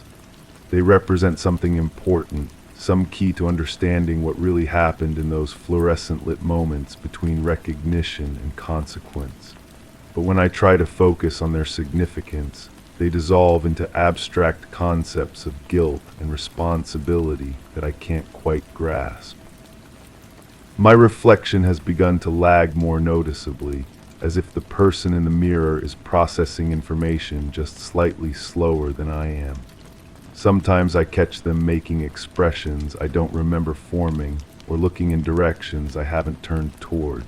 The delay is subtle but persistent, like a conversation with someone on a poor phone connection where words arrive just out of sync with intention. The parking garage exists now only in my memory, but those memories have taken on a life of their own.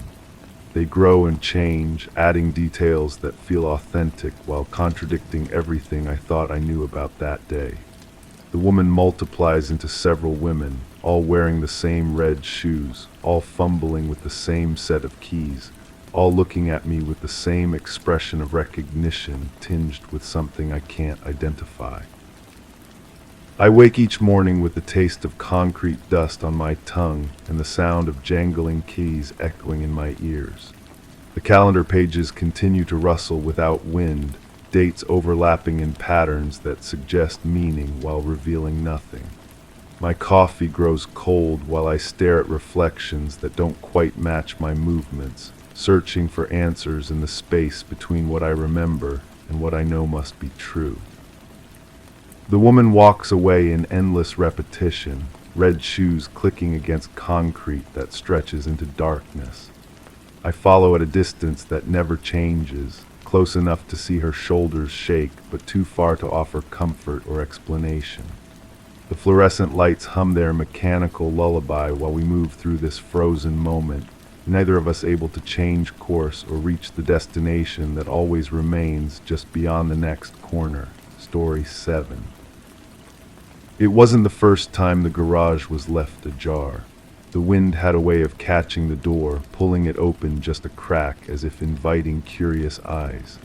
I noticed the old calendar had a new tear, pages curling like they were trying to escape. The garden hose lay coiled on the concrete, dry and unused. I walked past the stacked crates, still full, still untouched, and felt an odd sort of relief mixed with what might have been concern. The late afternoon sun cast long shadows, distorting the familiar shapes. I didn't bother closing the door fully. I figured it was best if it stayed as it was. The calendar bothered me more than I cared to admit. It hung from a bent nail, displaying a month that felt simultaneously recent and ancient. The tear ran diagonally across a cluster of unmarked days, as if someone had tried to remove a particular date but stopped halfway through. The paper felt brittle when I touched it, leaving tiny fragments on my fingertips like ash. I remembered hanging it there myself, but the memory felt borrowed, like something I'd watched someone else do rather than experienced firsthand. Those crates had been there since I'd moved in, heavy wooden things with metal clasps that clicked when you pressed them. The dust patterns around their bases suggested they hadn't been moved, but something about their arrangement seemed different, more purposeful perhaps. The labels were water-stained beyond reading, though I could make out fragments of words that might have been addresses or instructions. When I pressed my ear against the largest one, I heard nothing, but the silence felt dense, as if it were holding its breath. The garden hose drew my attention next. It should have been green, I thought, but the rubber had faded to an uncertain gray-brown. Coiled in perfect loops, it looked like it had been arranged by someone with patience and time. The brass fitting at the end caught what little light filtered through the garage door, winking at me with each slight movement of air. I couldn't remember the last time I'd used it, though the flower beds outside suggested someone had been watering them regularly. The concrete floor told its own story through stains and scuff marks. Oil spots formed constellations that I found myself trying to read like tea leaves. One particular stain, roughly circular and darker than the rest, sat directly beneath where a car would park, but there was no car. There hadn't been one for some time, though I couldn't pinpoint exactly when it had disappeared. The absence felt heavier than any presence would have. A workbench ran along the far wall, its surface scarred by years of use. Tools hung from a pegboard in neat rows, each one outlined in black marker so you'd know where it belonged. The outlines were precise, almost obsessive in their attention to detail. Some tools were missing, leaving empty silhouettes that looked like crime scene chalk drawings. The hammer was gone, and the largest screwdriver. I wondered if I had lent them to someone, but no specific memory surfaced. The light fixture dangled from the ceiling on a chain that was slightly too long, causing it to sway with the slightest disturbance. The bulb was the old kind, with a visible filament that glowed amber when lit. Now it hung dark, but I could see my reflection distorted in its surface, my features warped and unfamiliar. The switch was by the door, but I found myself reluctant to use it, as if the darkness were protecting something that shouldn't be illuminated. Cardboard boxes occupied the corner space, stacked in a pyramid that reached almost to the ceiling. They were unmarked except for numbers written in black ink, sequences that followed no pattern I could discern. The tape sealing them had yellowed and begun to curl at the edges, but none had been opened. I had the distinct impression that they contained clothing, though I couldn't say why. The smell coming from that corner was musty but not unpleasant, like fabric that had been stored too long in a humid place. The garage door opener hung from the ceiling like a mechanical spider, its red LED eye blinking slowly in standby mode. The remote control sat on a shelf, its battery cover held on with electrical tape. I'd pressed the button once, weeks ago, and the door had grown partway open before stopping with a grinding sound that made my teeth ache. I hadn't tried to fix it. Something about the half-open door felt more appropriate than either fully closed or fully open would have been. A bicycle leaned against the side wall, its tires flat and chain rusty. It was too small for me, built for someone shorter and slighter. The seat was adjusted low, and the handlebars showed wear patterns from small hands. Pink streamers hung from the grips, faded now to the color of old roses.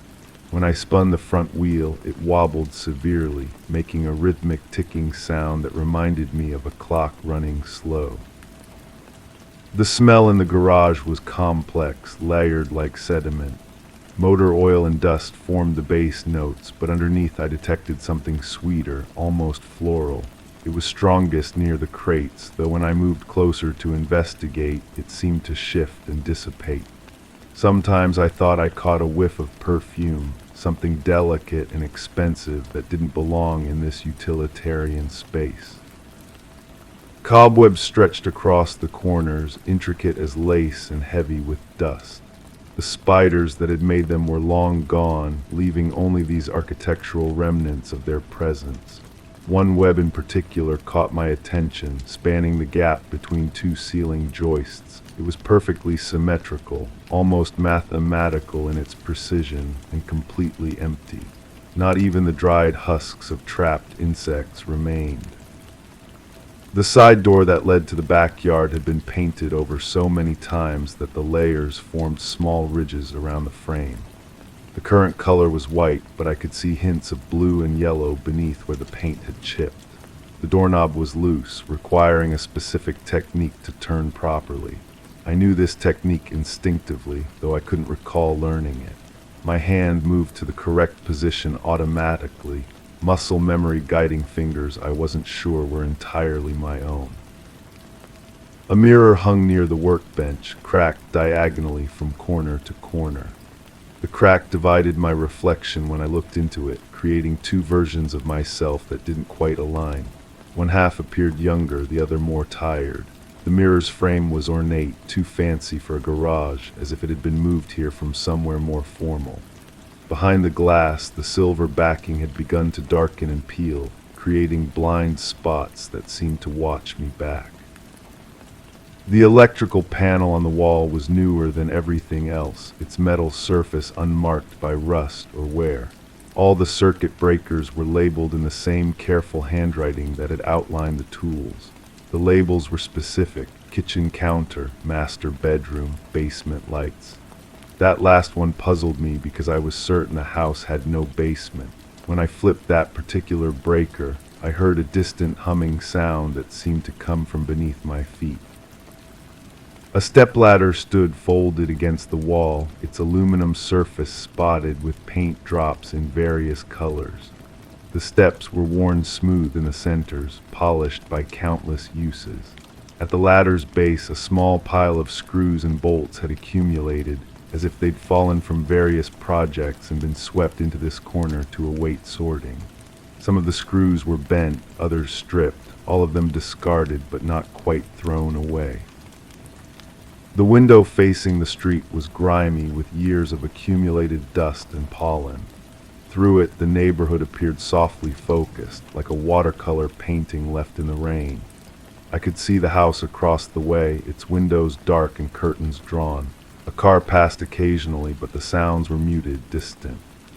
The window latch was stiff with disuse, but when I finally worked it open, the fresh air that entered seemed to disturb something in the garage's atmosphere, setting the hanging light to swaying gently.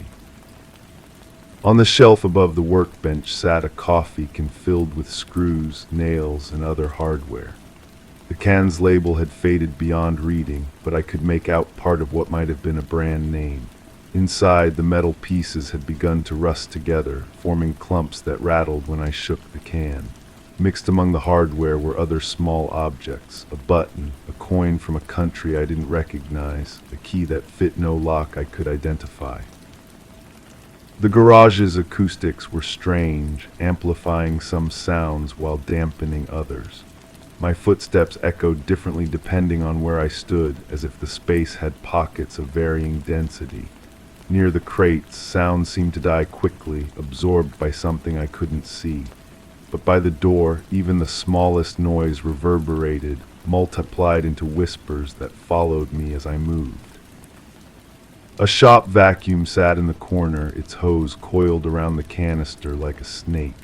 The filter was clogged with fine dust that had compressed into felt-like layers. When I opened the canister, the smell that emerged was sharp and chemical, mixed with something organic that made me step back. The contents looked like ordinary debris, but the way they'd settled suggested they'd been there undisturbed for a very long time. The pegboard behind the workbench was painted bright yellow, a cheerful color that seemed at odds with the garage's general atmosphere. Some of the holes had been filled in with wood putty, then re-drilled in different positions, as if the tool arrangement had been changed and changed again. The paint was thicker in some spots than others, creating a topographical map of revisions and second thoughts. A small refrigerator hummed quietly in the corner, its white surface yellowed with age. The cord was frayed near the plug, held together with electrical tape that had begun to unravel. When I opened the door, the interior light flickered before steadying, illuminating shelves that held only a few items. A bottle of water, some batteries, and a small wrapped package I didn't remember placing there. The package was tied with string, and my name was written on it in handwriting I almost recognized. The garage door tracks ran along the ceiling, their metal surfaces bright with wear from the door's rollers. One section had been replaced recently, its newness stark against the weathered original hardware. The replacement was slightly different in design, creating a small gap where the sections joined. Through this gap, something glinted when the light hit it at the right angle, but when I climbed the stepladder to investigate, I found nothing but shadows. As I stood there in the half-open garage, surrounded by these cataloged mysteries, I realized that each element was both familiar and foreign, like words in a language I'd once known but had begun to forget. The late afternoon sun continued its slow descent, casting the shadows deeper and longer, transforming the ordinary into something that felt like evidence of a crime I couldn't name. The garage door remained ajar, that crack of opening that seemed less like an invitation now, and more like a question that I wasn't sure I wanted answered. Story 8. The wind rustled gently through the branches, carrying with it the smell of damp earth and pine needles as it entered the room. The lace curtains fluttered in a rhythmic dance, but the window was firmly shut and latched. On the wooden floor, a faint trail of petals led to an untouched bookcase, their vibrant colors stark against the dark grain. Everything in the room appeared undisturbed, yet an unsettling stillness hung in the air, like a held breath waiting to be released. I know now that she was never coming back. The realization sits in my chest like a stone, smooth and cold, worn down by months of turning it over in my mind. But knowing and understanding are different creatures entirely, and I find myself still searching for answers in the spaces between what I remember and what I think I remember. The petals were there that first morning, red roses, though we never kept fresh flowers in the house. She always said they reminded her of funerals, of endings. I swept them up without thinking, the way you sweep up any debris that finds its way indoors. It was only later, much later, that I began to wonder where they had come from. The cottage sits at the edge of the forest where the trees grow thick and old. We chose it for the isolation, for the way sound travels differently among the pines. Her voice would echo strangely when she called to me from the garden, bouncing off the trunks and returning changed, as if the words themselves had been filtered through bark and sap. I remember the way she moved through those trees, her pale dress catching fragments of sunlight that fell between the branches. She knew every path, every clearing. Sometimes I would follow the sound of her humming and find only empty spaces where I was certain she had been standing moments before. The bookcase holds her journals, leather-bound volumes filled with her careful handwriting. I have read them all, searching for clues, for some indication of what was coming. Her entries speak of ordinary things, the weather, the birds that visited our feeders, the way the light changed with the seasons. But there are gaps, pages that seem to have been carefully removed, leaving only the faint impression of words pressed into the paper beneath. In one entry, she writes about hearing footsteps on the roof during a storm. She describes the sound as deliberate, purposeful, not the random impact of falling branches. I remember that night. I remember lying beside her, listening to the rain, but I heard nothing else. When I asked her about it the next morning, she smiled and said she must have been dreaming. The police found her car at the trailhead, keys still in the ignition, her purse on the passenger seat. Her hiking boots were muddy, suggesting she had walked some distance before returning to leave them there.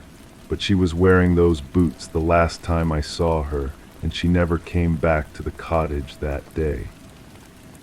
I have walked every trail, called her name until my voice was raw. The forest swallowed my words without echo, as if the trees themselves were keeping secrets. Rangers organized search parties, volunteers combed the undergrowth, dogs followed scent trails that ended abruptly at the stream that runs through the heart of the woods. The stream is shallow most of the year, barely ankle deep, but it runs fast over smooth stones worn down by centuries of water. She loved to sit beside it, her feet bare, her journal open on her lap. She said the sound of water helped her think, helped her remember things she had forgotten. What things, I asked her once, but she only smiled and turned the page. The cottage feels different now, as if her absence has changed its very structure. Doors that once opened smoothly now stick in their frames. The floorboards creak in new places, settling into patterns I do not recognize. I find myself listening for sounds that never come, watching for movements that exist only in my peripheral vision. Her coffee cup still sits on the kitchen table, a ring of brown staining the bottom. I have not moved it, though I cannot say why. Sometimes I catch myself setting two places for dinner, reaching for her favorite tea before remembering that the ritual has lost its purpose. In the evenings, when the light fades and the forest grows dark, I sit in her chair by the window. The lace curtains move gently, stirred by currents of air I cannot identify. The window remains latched as it has been since that first morning when I found the petals. I have checked the latch repeatedly, running my fingers over the metal, testing its hold. It is secure, unchanged, showing no signs of tampering. Yet the curtains continue their dance, and sometimes I catch the scent of pine needles and damp earth, as if the forest itself has found a way inside. The investigators asked about our relationship, whether there had been arguments, whether she seemed troubled or afraid. I told them about her journals, about the missing pages, about the way she sometimes stared into the trees as if she could see something I could not. They nodded and wrote notes, but I could see in their eyes that they thought grief was making me imagine connections that did not exist. Perhaps they were right. Perhaps the mind, when faced with absence, creates patterns where none exist, finds meaning in coincidence. But the petals were real. The missing pages are real. The way the curtains move in the sealed room is real. I have considered the possibility that she left voluntarily, that the abandoned car and muddy boots were carefully staged. But that would require a level of deception I cannot reconcile with the woman who shared my bed, who hummed while she cooked, who cried during movies with happy endings. The forest knows what happened. I am certain of this, though I cannot explain how or why. The trees stand like silent witnesses, their branches swaying in winds that seem to follow their own logic. Sometimes, walking the trails, I feel watched, studied, as if I am the subject of some vast, patient intelligence. Her favorite spot was a clearing about 2 miles from the cottage, where a circle of old pines created a natural cathedral. The ground there is soft with fallen needles, and wildflowers bloom in the spaces where sunlight reaches through the canopy.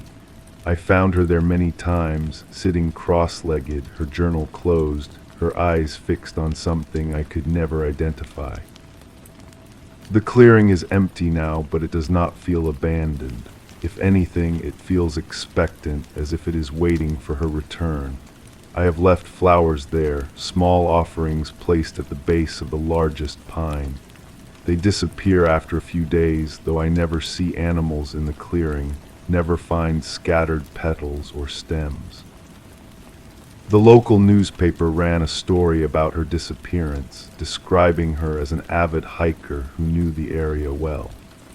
They quoted the sheriff saying that the forest could be dangerous for even experienced outdoors enthusiasts, that it was easy to become disoriented, to take a wrong turn, and find yourself miles from any marked trail.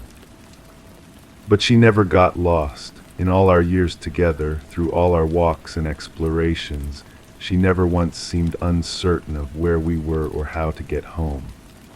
She moved through the trees with the confidence of someone who belonged there, who understood the forest's language in ways I never could.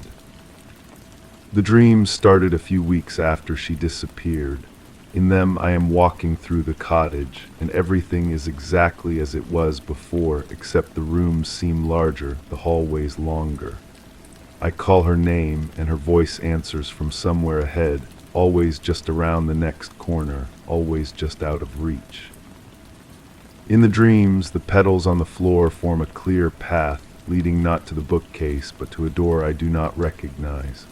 The door is always slightly open, and beyond it I can see trees, though we are inside the house.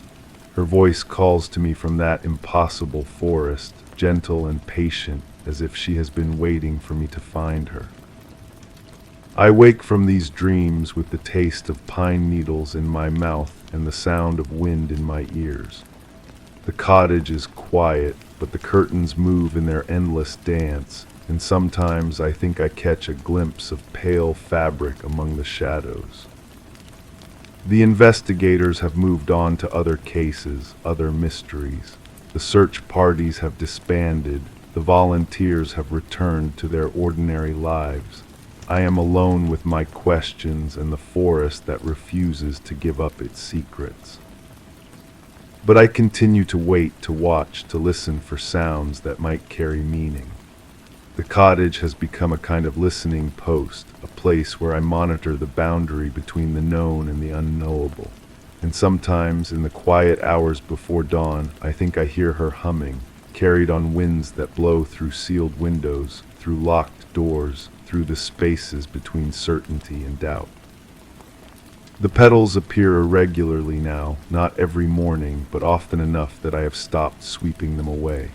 They form different patterns, different paths, as if trying to communicate something I am not yet ready to understand. Red roses, always red roses, though their source remains a mystery. I have learned to live with questions that have no answers, with evidence that leads nowhere, with the constant possibility that everything I think I know is wrong. The forest watches and waits, patient as stone, old as time itself. And somewhere in its depths, in the spaces between shadow and light, between memory and imagination, the truth continues to evolve, to change shape, to dance just beyond my reach. The wind rustles gently through the branches tonight, carrying with it the smell of damp earth and pine needles. The lace curtains flutter in their rhythmic dance, though the window remains firmly shut and latched. On the wooden floor, a fresh trail of petals leads to the bookcase, their red brightness stark against the dark wood. Everything appears undisturbed, yet the air holds that familiar stillness, that sense of breath being held, of secrets waiting to be whispered on winds that blow through impossible spaces. Story 9. The needle on the wall clock quivered, paused, then juddered forward as if unsure of itself. The freshness of morning was tinged with the scent of forgotten evenings, and the hallway mirror, always faithfully upright, leaned just slightly off kilter.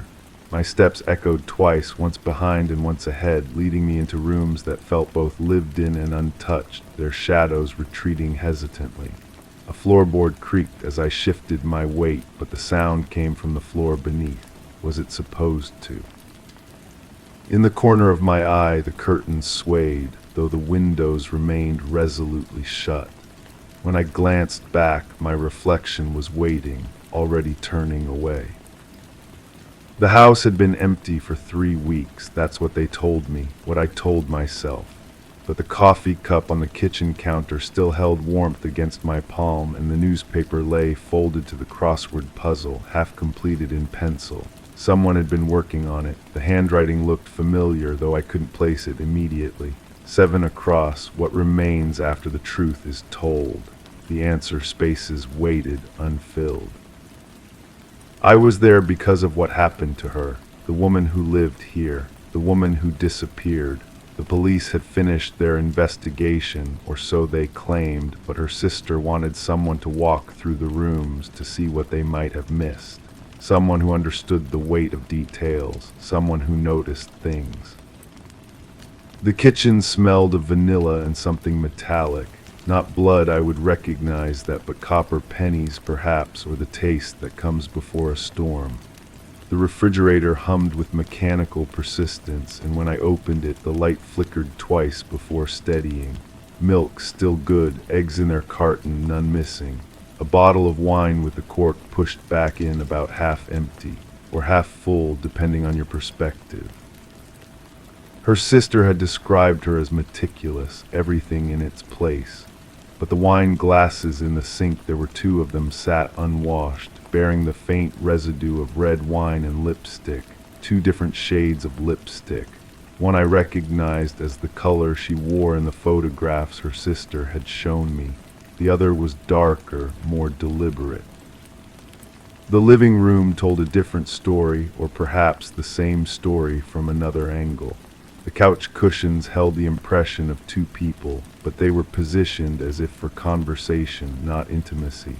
A book lay open on the coffee table, its spine cracked at a page that contained a passage about trust.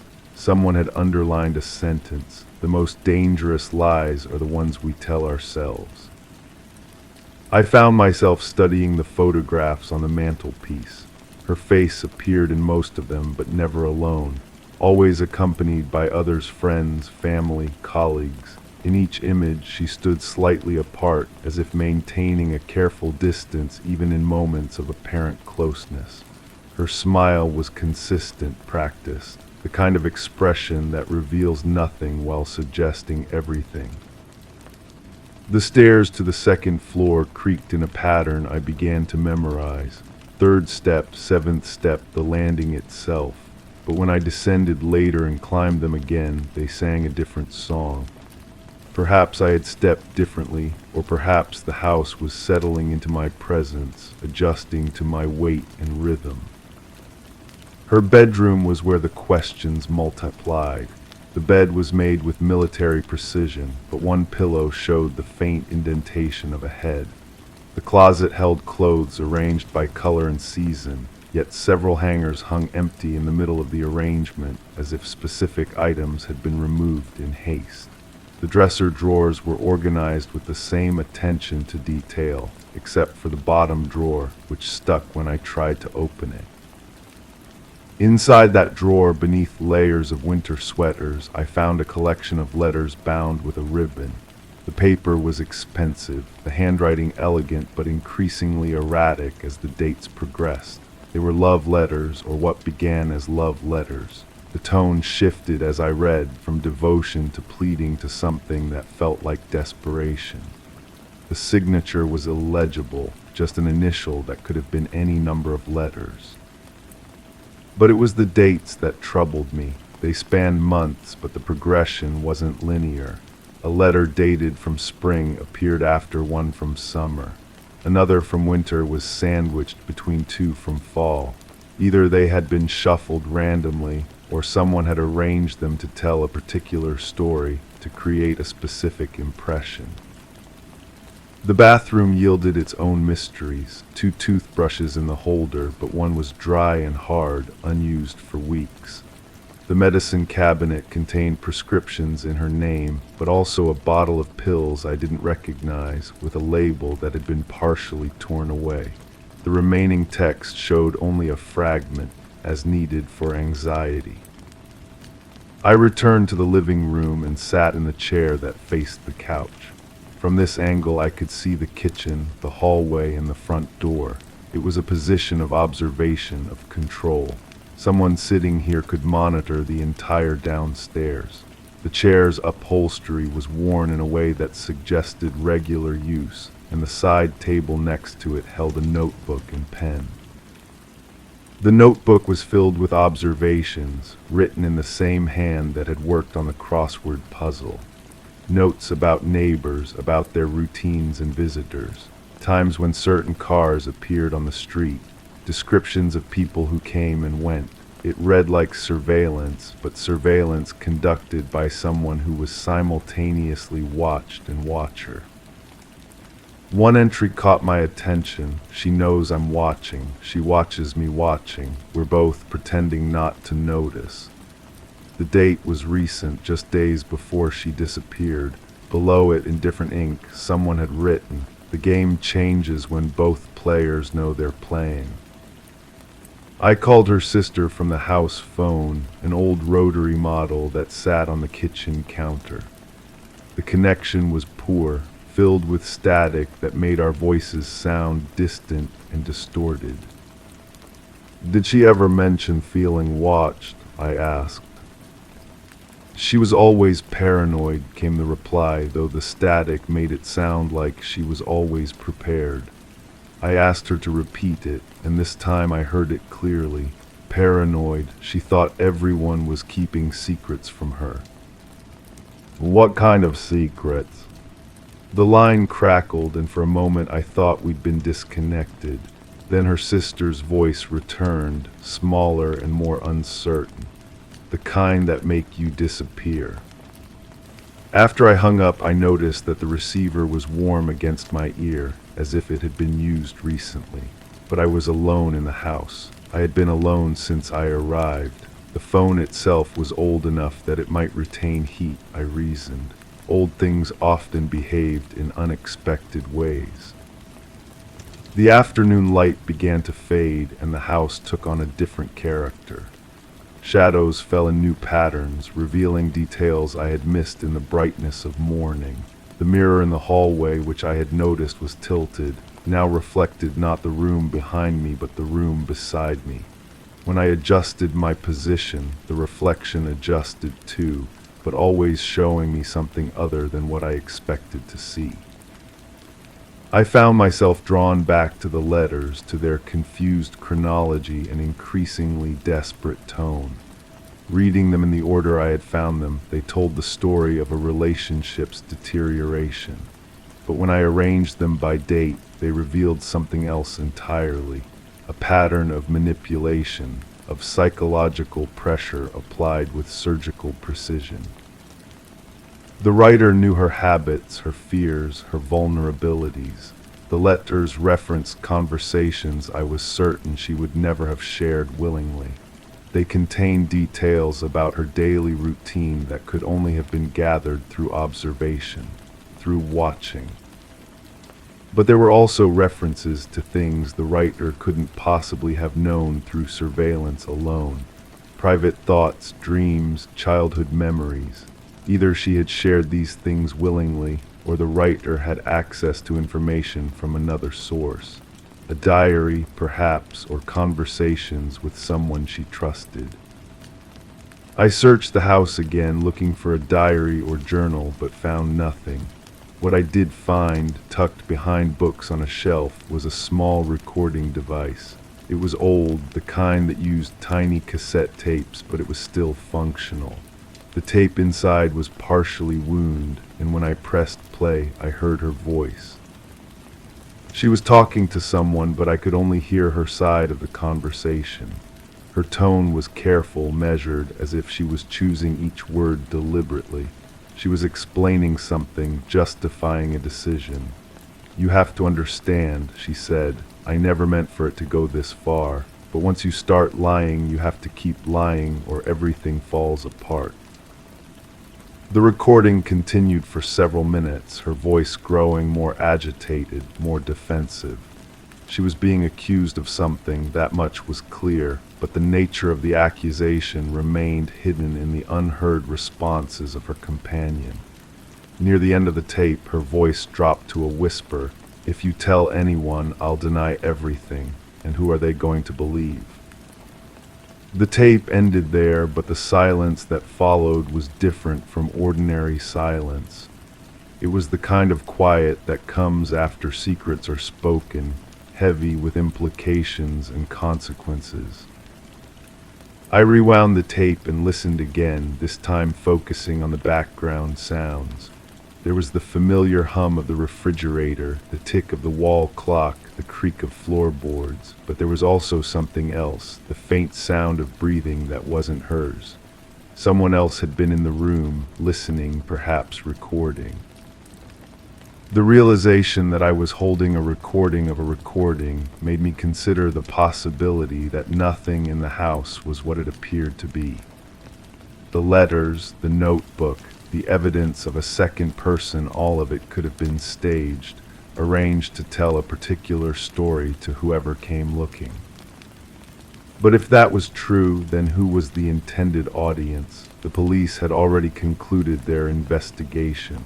Her sister had hired me, but she could have searched the house herself, unless she already knew what I would find, unless she wanted someone else to find it, someone who would interpret it in a specific way. I called her sister again, but this time the phone rang without connecting. The sound was hollow, mechanical, as if it was ringing into empty space. I tried several more times, but the result was the same. Either the line was damaged, or the number I had been given was never connected to anything at all. The evening settled around the house like a blanket, and I realized I had been there for hours without noticing the passage of time. The clocks had stopped ticking in unison, some ran fast, others slow, creating a temporal confusion that made it impossible to know exactly when anything had happened. I returned to the bedroom and examined the empty hangers more closely. The spacing suggested that specific outfits had been removed, not random items. Someone had taken clothes for a particular purpose, a trip perhaps, or a new identity, but the suitcases were still in the closet, dusty and unused. The bathroom told a similar story of selective removal. Certain toiletries were missing toothpaste, but not the toothbrush, shampoo, but not conditioner. It was as if someone had taken only what they needed for a short absence, expecting to return. But she hadn't returned. According to everyone I had spoken to, she had simply vanished, leaving no trace of where she had gone or why. The police had found no evidence of foul play, no signs of struggle, no indication that she had left unwillingly. She had simply ceased to exist in this place, as completely as if she had never been here at all. I spent the night in the house, though I hadn't planned to. The darkness outside seemed impenetrable, and the thought of leaving felt like abandoning something important, some crucial piece of understanding that hovered just beyond my grasp. I dozed fitfully in the chair that faced the couch, the chair that provided a view of the entire downstairs. In my half-sleep I heard sounds, footsteps on the stairs, the opening and closing of doors, voices speaking in whispers too soft to understand. But when I woke fully, the house was silent and still, exactly as I had left it. In the morning light, I noticed something I had missed before. The dust patterns on the surfaces told their own story. Some areas had been cleaned recently, while others showed weeks of accumulation. But the pattern wasn't random, it was selective, as if someone had been careful to clean only the places where evidence might have been left behind. The realization came slowly, like a photograph developing in solution. I wasn't the first person to search this house. Someone else had been here before me, someone who knew what to look for and what to remove. The letters, the recording, the notebook, they weren't evidence of what had happened. They were evidence of what someone wanted me to think had happened. But that raised a more troubling question. If the evidence had been planted, then who had planted it? And why did they want me to believe a particular version of events? I thought about her sister, about the phone calls that had connected and then failed to connect. about the job that had brought me here, the investigation that the police had supposedly concluded, about the woman who had disappeared, leaving behind a house full of carefully arranged clues that pointed in every direction and no direction at all. Standing in the hallway, looking at my reflection in the tilted mirror, I realized that I might be looking at this all wrong. Perhaps the question wasn't what had happened to her. Perhaps the question was what had happened to me and why I was here in this house, surrounded by evidence that felt both authentic and fabricated. The mirror showed me my own face, but it also showed me the room behind me, and in that reflection I saw something that made me turn around quickly. For just a moment I had seen a figure standing in the doorway, watching me, but when I looked directly, there was nothing there. I left the house that morning, but I took the recording with me. I told myself it was evidence, but I knew it was something else, a reminder that truth is often indistinguishable from the stories we tell ourselves about truth. The case remains open, not because it was never solved, but because the solution depends on which version of events you choose to believe. The woman who disappeared might have been a victim, or she might have been something else entirely. The evidence might have been real, or it might have been an elaborate fiction designed to hide a simpler, more disturbing reality. I still have the recording, though I've never listened to it again. Sometimes, late at night, I can hear her voice in my memory, explaining and justifying and defending herself against accusations I never heard. And sometimes I wonder if the voice on the tape was really hers at all, or if it was just another layer in a story that has no beginning and no end, only the endless middle where all of us live, searching for answers that might not exist. The house stands empty now, or so I assume. I've never gone back to check, but sometimes I think about that tilted mirror, and I wonder what it reflects when no one is there to see Story 10. I stood silent, my eyes fixed on the cracked window pane, waiting for a soundless shiver that never came. The room around me held its breath, walls creaking under a weight I couldn't see. The air felt loaded like static before a storm, yet nothing stirred. Shadows draped themselves lazily, pooling in corners, while an invisible presence seemed to push them aside. I waited, my pulse in sync with the creaking floorboards, for the cue to act. And then out of the silence, a curtain edge flicked not from the wind, but from something unseen moving past. The scent of lavender soap clings to my memory like fog on glass. I can't shake it. Even now when I close my eyes, that sweet, artificial smell floods back, mixed with something else, something metallic, something wrong. I remember hands, clean hands, scrubbed raw almost, the skin pink and irritated around the knuckles. Those hands moved with purpose, always washing, always cleaning. But washing what? The harder I try to focus, the more the image blurs. There was a routine, I'm certain of that much. Every morning the same sequence of sounds, water running, cabinet doors opening and closing, footsteps on linoleum. The footsteps always paused at the same spot, right by the window where the light came through strongest. You need to pay attention, a voice whispers in my memory, gentle, almost maternal. You need to see what's really happening here. But I wasn't paying attention, was I? I was distracted by the ordinary things, the way dust motes danced in the afternoon sun, the persistent drip from the kitchen faucet that never quite got fixed, the way certain floorboards groaned under weight like they were trying to tell me something. The basement door was always locked, I remember that clearly, a simple deadbolt brass tarnished with age. Sometimes I'd catch myself staring at it, wondering what lay beyond. Storage, probably. Old furniture, holiday decorations, the usual forgotten things that accumulate over time. "Don't go down there," the voice said once. "It's not safe. The stairs are rotted." I accepted that explanation. Why wouldn't I? Basements are dangerous places, dark, damp, full of hazards. It made perfect sense to keep it locked. The lavender scent grows stronger in my memory. It's everywhere now, soaked into fabric, clinging to surfaces. Too much lavender, like someone was trying to cover something up. I remember a conversation, fragments of it anyway, something about being careful, about keeping secrets, about how some things are better left buried. People ask too many questions, the voice said.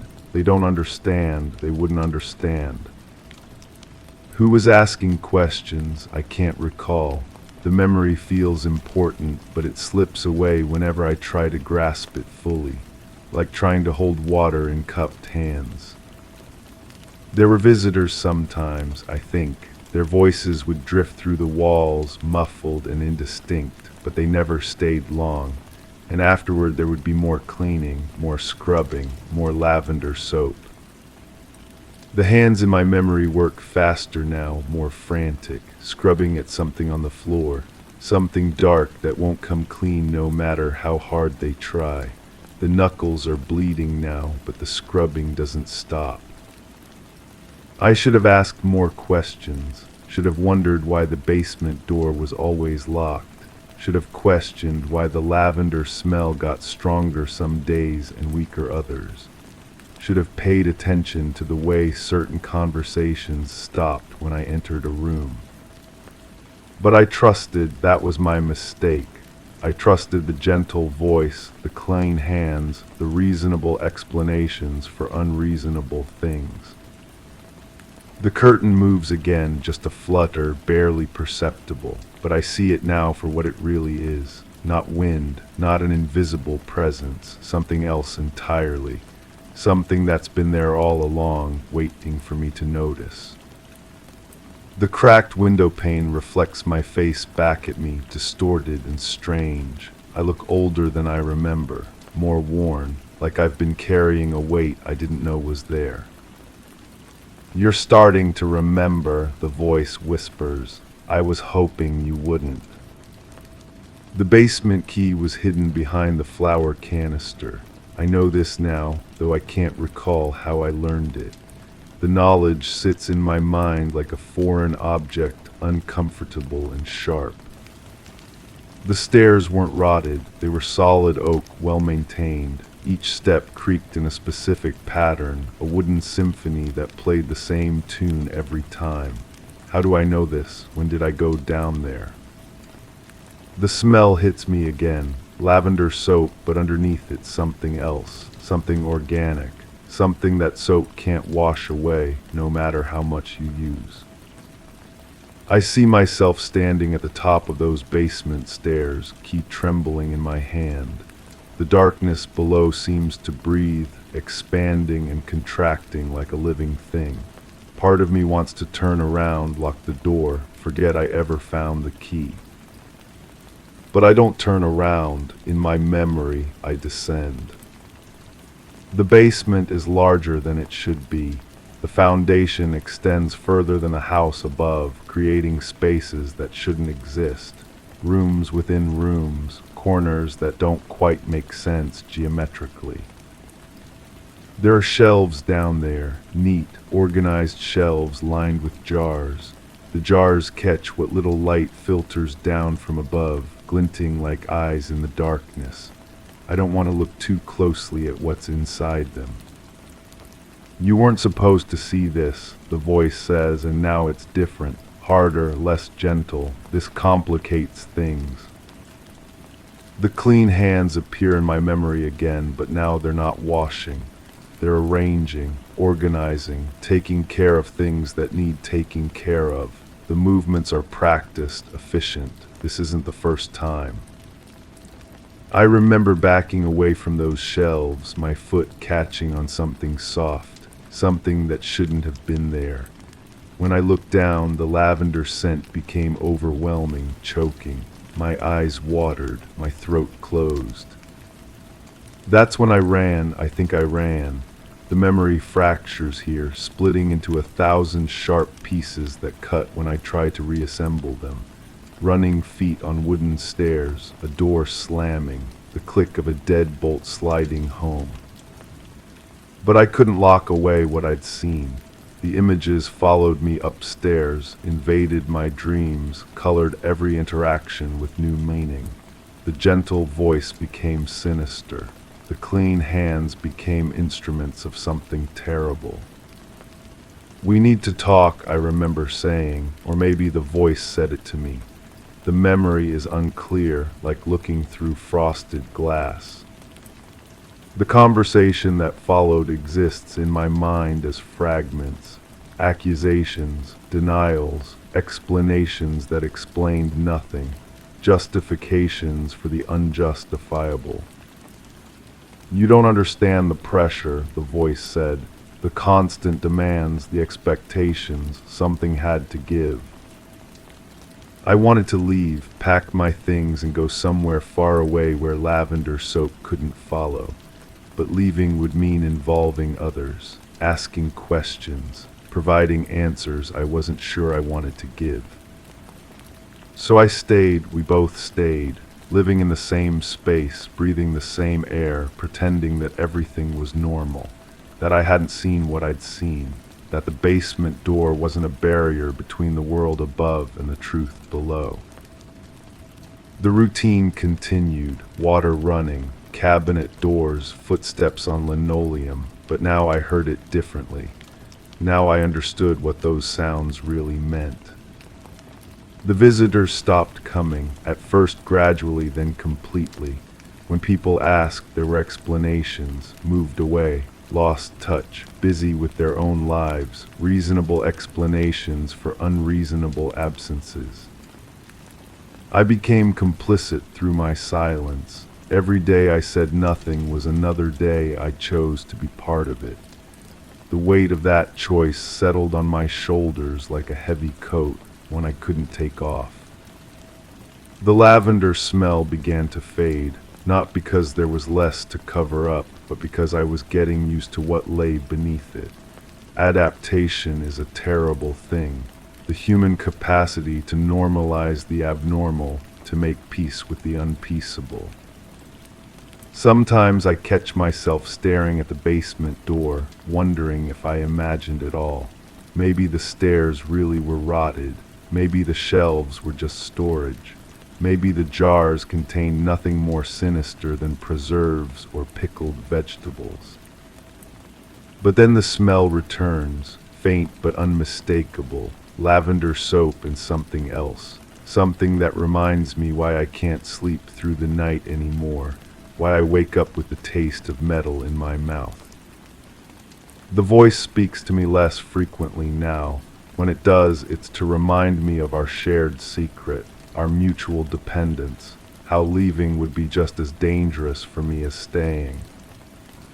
"You were there," it whispers. "You saw, you knew. That makes you part of it." And maybe that's true. Maybe my silence was a kind of participation. Maybe by not acting, I became an actor in something I never wanted to be part of. The curtain moves again, that same subtle flutter that started everything. But now I see it for what it really is. Not movement from an unseen presence, but the weight of memory pressing against the thin fabric of forgetting. I stand at the cracked window pane again, waiting for something that may never come. The room holds its breath around me, full of secrets that have grown too heavy to carry but too dangerous to put down. The shadows pool in the same corners, but now I know they're not empty. They're full of the things we've hidden, the truths we've buried, the questions we've refused to ask. And somewhere below my feet, behind that locked door, the evidence of what we've become waits in neat rows on wooden shelves, preserved in glass, labeled and organized, a collection of moments when everything went wrong and we chose to make it worse. The scent of lavender soap drifts up from somewhere deep in the house, faint but persistent, a reminder that some stains never wash clean, no matter how hard you scrub. I close my eyes and see those hands again. Clean hands, my hands, moving with practiced efficiency, arranging things that shouldn't need arranging, taking care of problems that shouldn't exist. When did I become the voice that whispers reasonable explanations for unreasonable things? When did my hands become the ones that shake when they reach for the lavender soap? The curtain flickers once more, and I realize I'm no longer waiting for something to happen. I'm waiting for someone to notice what's already happened, what's still happening, what will keep happening until someone asks the right questions. But who's left to ask them? The house creaks around me, full of its terrible patience. The basement door stands closed, its brass deadbolt catching the light, and somewhere in the spaces between memory and forgetting, the truth waits to be discovered. Or buried deeper. The choice, I realize, has always been mine.